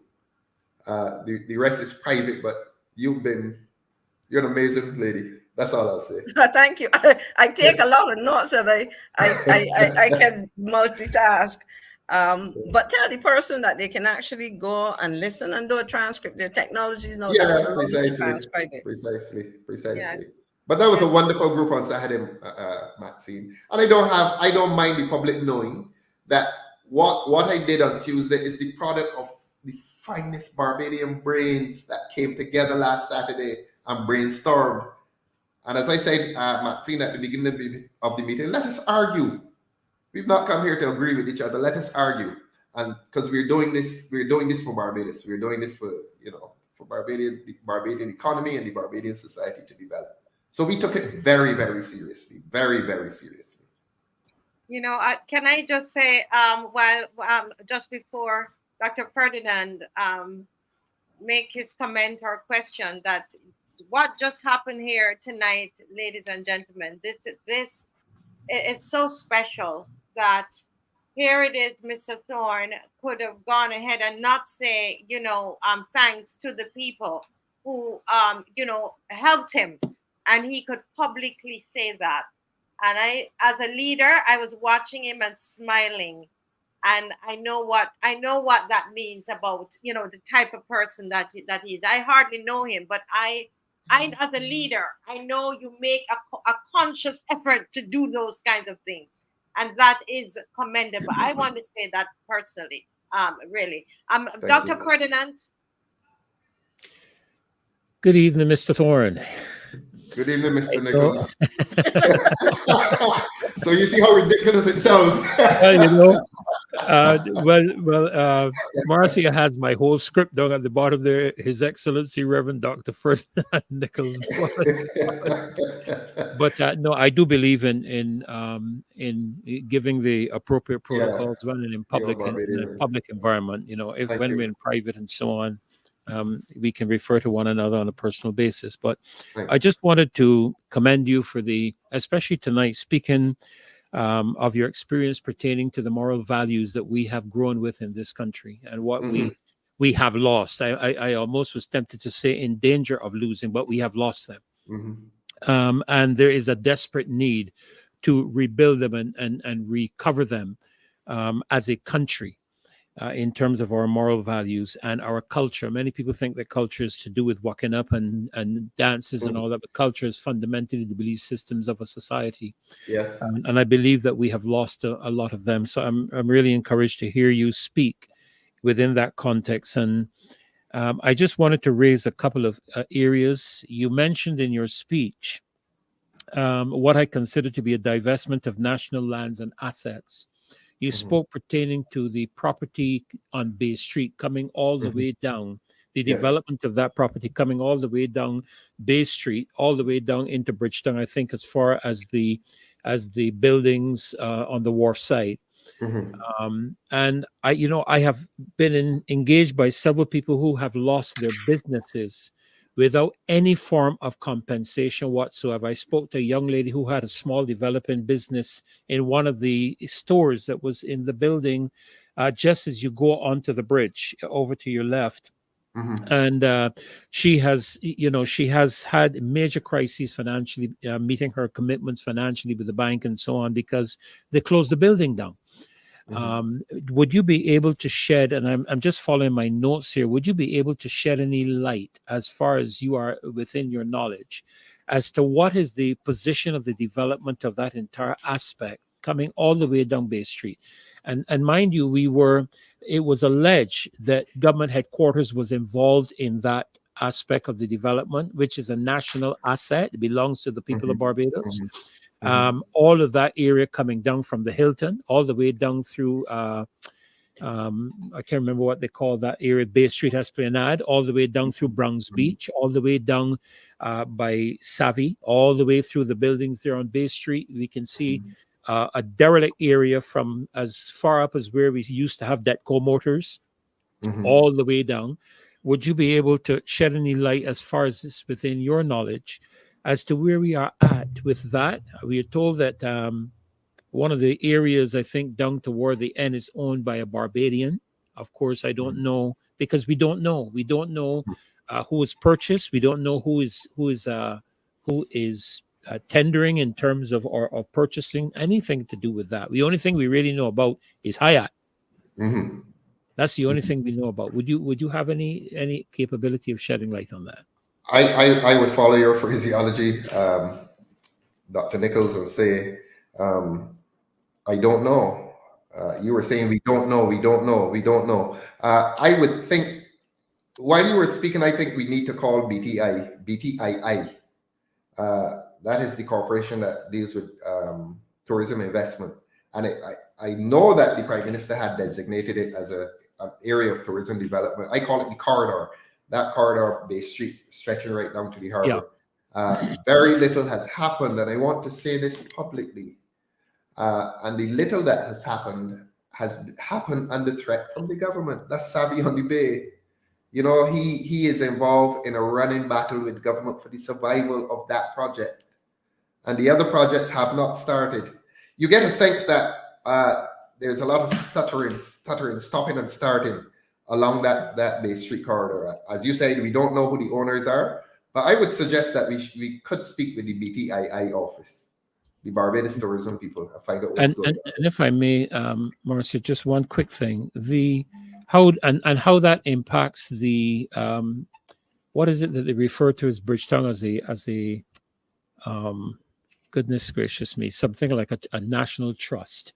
I can't remember the exact terminology. Maybe Maxine or one of them can help me with that. You're talking about the ecology? No, the heritage. Yes, the heritage site. Yes, that's important. Yes. Because they are saying that the Hyatt may offer some threat to our heritage designation. I think that's what you're talking about. Yes. Yeah. The heritage that the Hyatt doesn't fit in with it. I've heard that before. And those nice old buildings that really gave Bridgetown its character.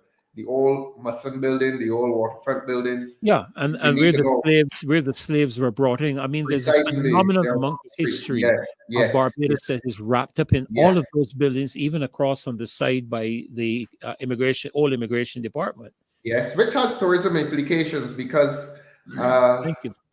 It does, and this may be self-serving here. But I have an idea that Oistins needs to be further developed as a heritage area.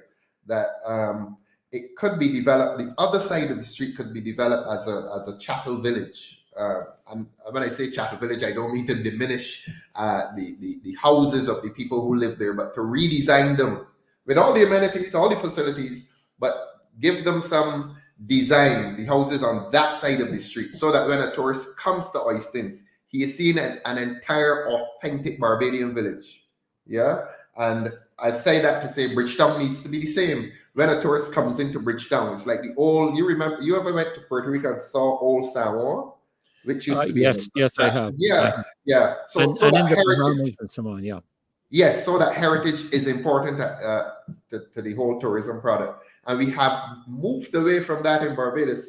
So that we used to see the National Trust people as a group of old conservative people, but they have a point.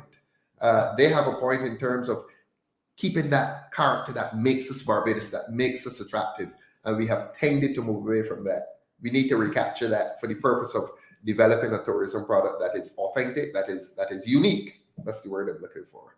Thank you. And we don't know what is happening with Bridgetown. We are destroying the old architecture, as you say. Yeah, absolutely. Yeah. Thank you, sir. Thank you so much, Dr. Ferdinand. Kimar is here. Kimar, any comments for Mr. Thorne? We are 9:59, so everything we have to be so concise at this point because we don't want to keep him here too long. We have the I'm fine, Marcy. I'm in good company. Well, I'm fine. Listen, my viewers are trying to tell me, don't, be careful. There are not too many questions, Marcia. They don't want me to exhaust you. So Calvin, you here? He's fine. They want to make sure you're good. Okay, so Kimar, any thoughts or questions from Mr. Thorne? Yes, well, good night to you, Mr. Thorne, sir. Good night. Very happy to have you. Always a pleasure. Very happy to have you on the March Week show. Thank you. This is a very onerous moment for me.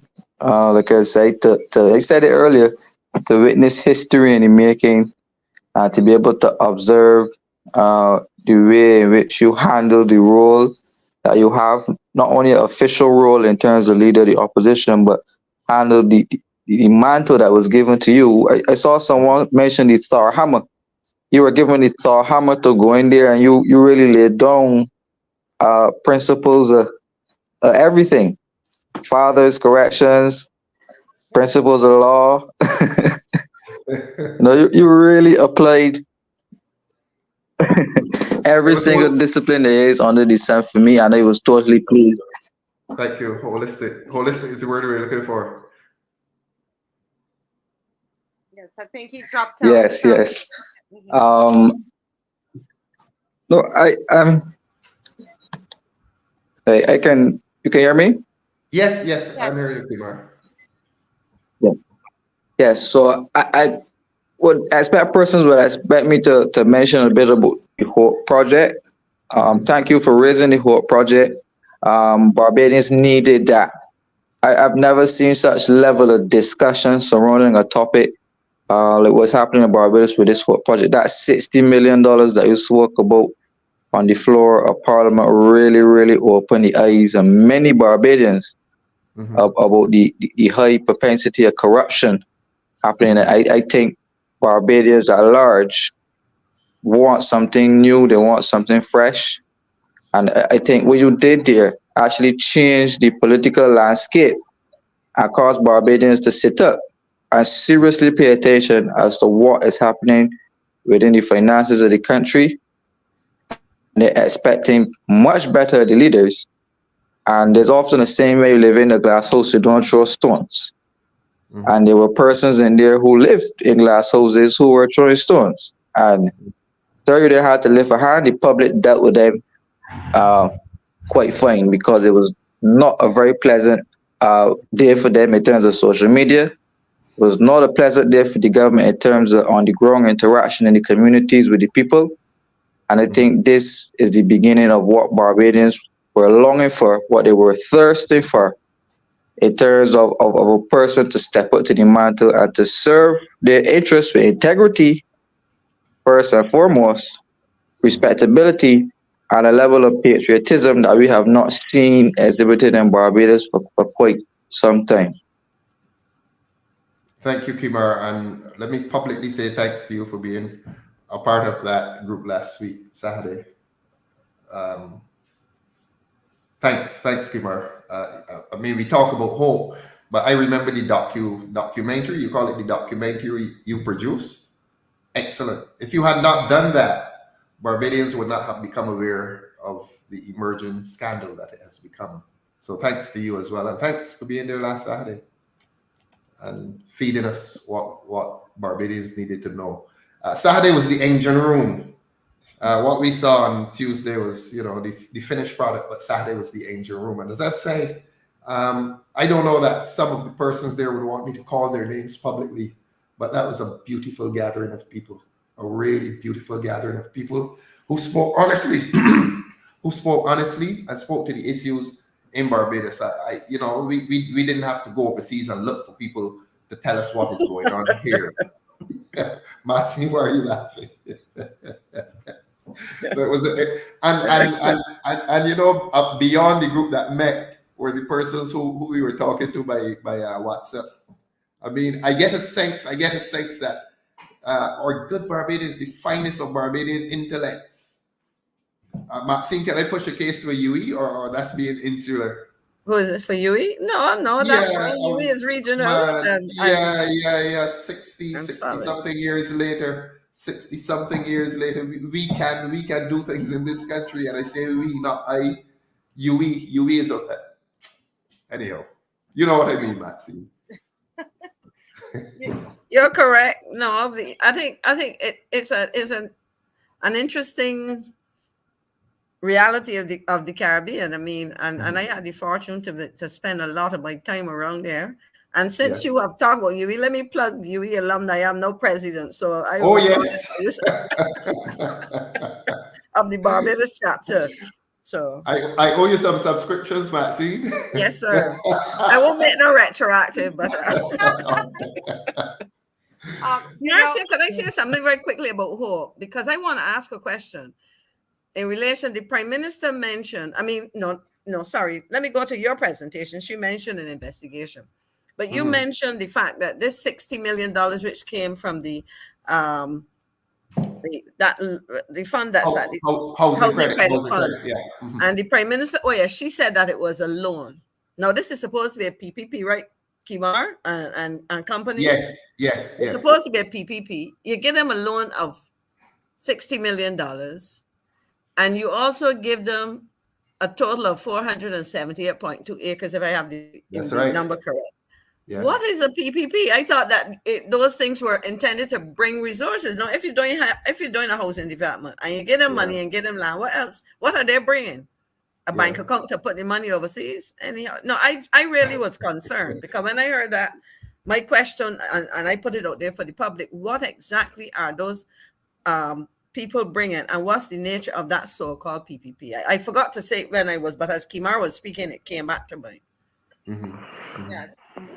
Thank you, Miss McLean. There is, I want to go to the general, but there is someone here, and apparently this question was reoccurring in the comment section, and I didn't see it. So, if Mr. Thorne would just oblige us, can we ask a question now? Is that okay? Or Yes, please. Yes, yes. okay. Let us talk. Yeah. Will Mr. Thorne agitate and advocate for the re-establishment of a national bank? Re-establishment of a national bank. Will you agitate and advocate for it? Only if it is necessary. You know, people have a view that a national bank is a national asset. Maxine may know more about this than I do, but we have learned. The caller would have to say why. What is the virtue in a national bank? There may be some, but what do national banks do that the other commercial banks do not do? Yes. I am not sure. And the credit unions, no, and credit unions. That's the question I would ask. Yes. Okay. Thank you so much. Mr. Franklin, do you have a question or a comment on what Mr. Thorne has said tonight, or any of the questions, etc.?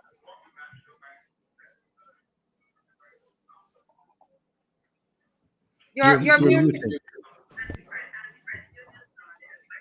Yeah, okay. Hit it again. Touch your, yes. We can't hear you. Yeah, thanks very much, Marcia. I'm going to say something that I don't normally say. It's not something I usually say. I'm going to be brief. That's a relative term. I'm going to be brief, but I want to first of all commend the leader of the opposition, and I say leader of the opposition because in that role in the budget reply, if you can call it a budget, it reminded me of a presentation of Tom Adams. I don't know. I'm not trying to flatter you or anything. So the two of them are on par. When I was a youngster, I remember Barrow didn't do a budget. He said it was a fireside chat, and you would remember. Oh yeah. And that's when he responded immediately. And Tom got up and Tom performed well, and without because Barrow said it wasn't for budget, but Tom had what he wanted to talk about. And because let me tell you something, the Prime Minister's budget did not raise to the level of a budget.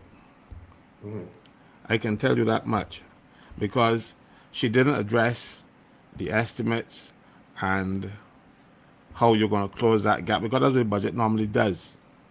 It wasn't a financial statement telling people what's happening with our finances in Barbados. It was just a rant, and at one stage, an attack on people for us.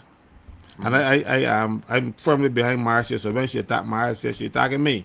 So I ignored her. So I'm telling you, you were masterful. You were a teacher, you were a lawyer, but you should have been a teacher with one of those whips, because you always when we had a whip, my teacher used to walk with a stick.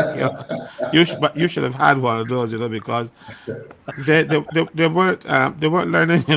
Always the people thought if you didn't take it in here, you should take it in the other way. They should put some lashes in here. You should, but the lashes came, but verbally. And I was very proud of you. I must admit, I'm not one of those people who show accolades so often. So trust me on that. But I want to ask you about a couple of things. One, is this nonsense procedure in the well of Parliament. You're exposing public officers Yes. to that danger, because if they go Yes. in there and call my name, I can sue them, because Yes. the speaker has not um, taken those rights from the president or Mm-hmm. the head of state, those ancient rights for any public officer. He has Mm-hmm. only taken it for the elected members, so they can go in there and defame you like they try to do, and you can't sue them because they did Mm-hmm. it under the cover of parliamentary Yes. um, um, Immunity. immunity. Mm-hmm. However, this nonsense about exposing public officers, I want public officers to be aware that they are in danger when they Mm-hmm. go into the house, and the ladies will put on a string of pearls and go and look good because I understand that, but it is not their job. That is the one thing I want to address. Want you to Yes. address, Yes. and then I have here in my hand the personal monuments. We have a Ah. situation in Barbados where a nurse, after 4 years, a 4 year degree at the community college, she starts earning $40,000 per annum. She starts at $40,000, Mm-hmm. and she can go up to, I think it is 11. That's the entry. But what happens there? This is 40,000 Barbados, $40,820.12 per annum. I happen to know because I have a daughter who is a state registered nurse in New York, and her first job offer was 98,000 US dollars. Wow. I know we can't afford that, Mm-hmm. but I believe that nurses in Barbados, the kind of role that they perform, this is at senior clerk level I'm talking about. You don't, a senior clerk is 5 levels and enough years in working in service and stuff. Mm-hmm. This aspect will cause a what you call the brain drain, what people call the brain drain, because if you can earn 98,000 US dollars Mm-hmm.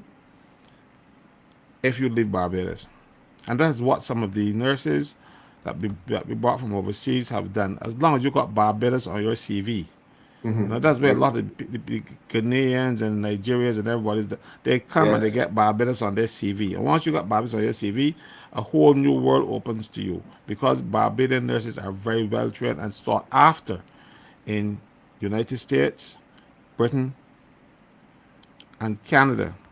Mm-hmm. So, I want you to concentrate yourself on retaining our good nurses, Mm-hmm. Okay. rather than Prime Minister offering to give them a couple more weeks vacation, or giving them an allowance to buy uniforms when they entitled the uniforms already. So I don't understand why she's going to give them an allowance to buy unless she wants to say that the government going to stop providing uniforms, because from all of my knowledge, from the time I was a little boy, nurses got uniforms. They didn't have to buy them. So Mm-hmm. she came up with a few little things that she didn't understand, and I think that is a pity, you know. And the last, You're advocating an increase in salary then, the I base am salary. a base salary Yeah. and Yeah. better conditions, so because it isn't only salary that will keep people here. Mm-hmm. If they can get good conditions, because they Right. might want to be close to their family, they might leave out that $98,000 and stay at home because the It's conditions are home. better. Yeah, and it is home. People And prefer it to be is at home, home. and Yes. you don't have to leave your children with the grandmother or the aunt or Correct. somebody like that, Correct. Yeah. and I also want to say to you, do not concern yourself with political alchemists, most scientists, I think they call them. you know, because you have they have biases and biases Oh, if you want without to a be doubt. Without by a doubt. that. So ignore their biases, because They're like the rest of no, us. nobody don't pay them any particular, but they are biased in a particular way, Mm-hmm. all right? Cheerleaders And sometimes. yes, So in and lieu of time, Mr. okay, and Frank, I have we're one last thing to taking- say to him, okay. and it's also to commend him again, because he has done something that the Prime Minister, having been Prime Minister from 2018, has not done: subject herself to the people of Barbados. Those rubbing shoulders and those press conferences and those Paris speak does not amount to what you have done, because the questions that she gets are It's all choreographed. All yes, choreographed. yes. Yeah. You have the choreograph. The people, she has to know that you have to give them the questions before you ask them, and then you will get Althea Wiggins or somebody come out there and say how great the Prime Minister is, as I'm seeing in some of them. So again, I must commend you, because you were able to sit at this show and take questions from your people, something that, and I'm one of your people, and that she has not been able to do out of fear. Yeah, of what may come. Thank you so much, Mr. Franklin. Thank you, Caswell. Thanks very, very much. And we miss you last Saturday. Yeah, I had some things Yeah, that we heard. I We heard. We heard. Yeah. Mr. Thorne, Yes. yes, we're closing, and I wanted oh, I'm sorry. Where is Mr. Murray? Mr. Murray? Yeah, I'm back here. Yes, you had a comment to make, and Yeah. I had asked you Thank- to wait. So yours Yeah. will be the last comment, and then Mr. Thorne will give us his final thoughts, and we close off the night. Go ahead, Mr. Murray. Yes, thank you very much for remembering and for accommodating me. Ralph, Yes. what do you want to Ralph. ask? Right, you got a proper spoon long gap Yes, area of and course. talk. All right. What I want to ask is, you said you're being a driver. Going back to your office as leader of the office, which is a constitutional office, and I feel should be treated and outfitted and catered to properly. You have a driver. Are you being provided with a vehicle? Otherwise, I will tell you this. I don't want anybody driving me. I like to drive myself. so I don't understand. You drive your car or your vehicle or what? Generally, I don't like anybody driving me. All right. But I think that's something. I think for your office, that is something that should be looked into, because there are like any other government department that often will deserve a vehicle. One of the drivers will have to run around Barbados doing things for the office, and therefore they should be getting a lift fare or getting taxi. Or I think it'd be for day. If you get too comfortable in the office, you may lose your ambitions. No, but that is all really.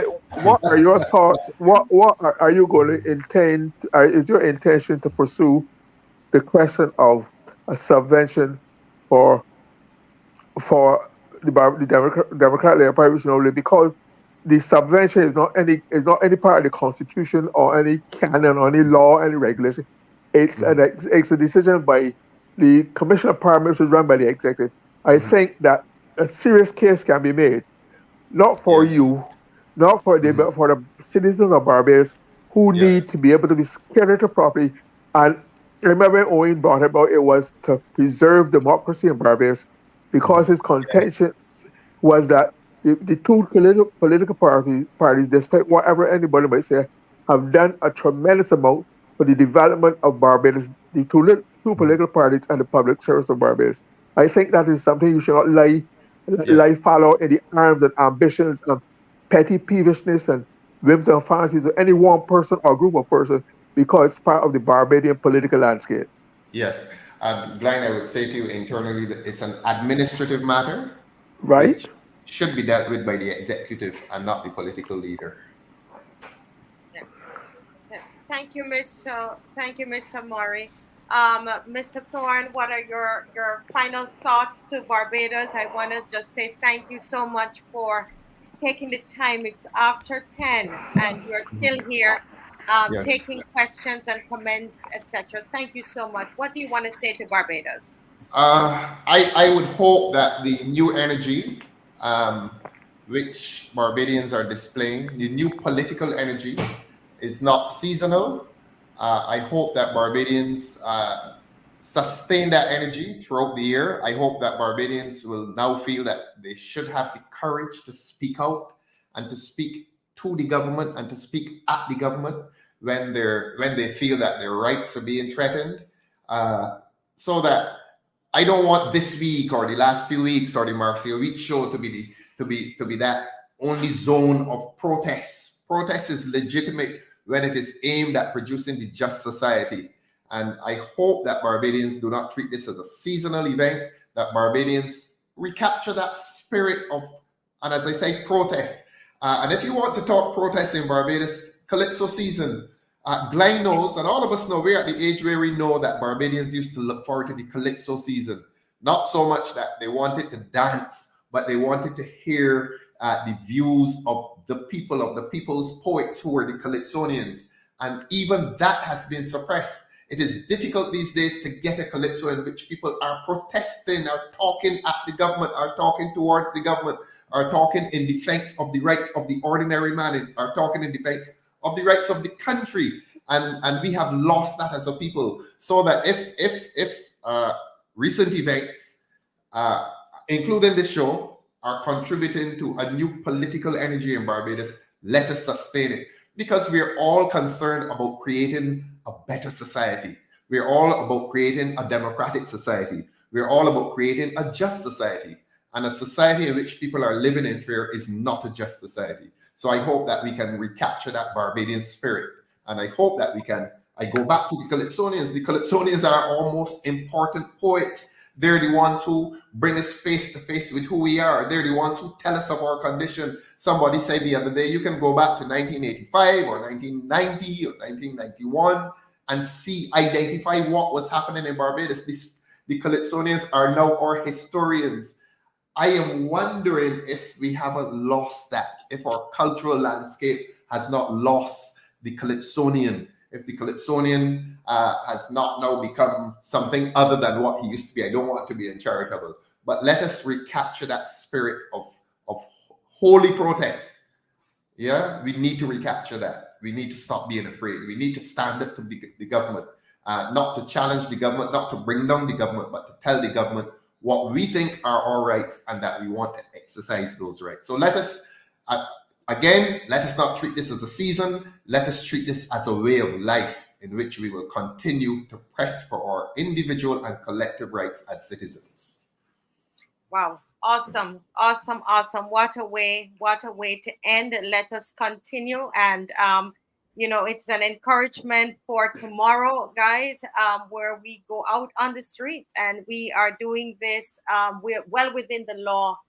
And as law-abiding citizens, we have our permits. We will obey the police, but we're going to speak our minds. We're going to say what we believe, and that's what's going to happen tomorrow at 11:30 right there, Massey car park right there at Kensington Mall.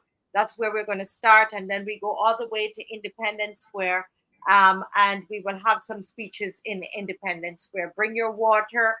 Make sure those of you who need your sunscreen, you have your sunscreen, you've taken your medication, whatever it is that you need, that you have done that, okay? Mr. Thorne, I want to say thank you on behalf of the people of Barbados.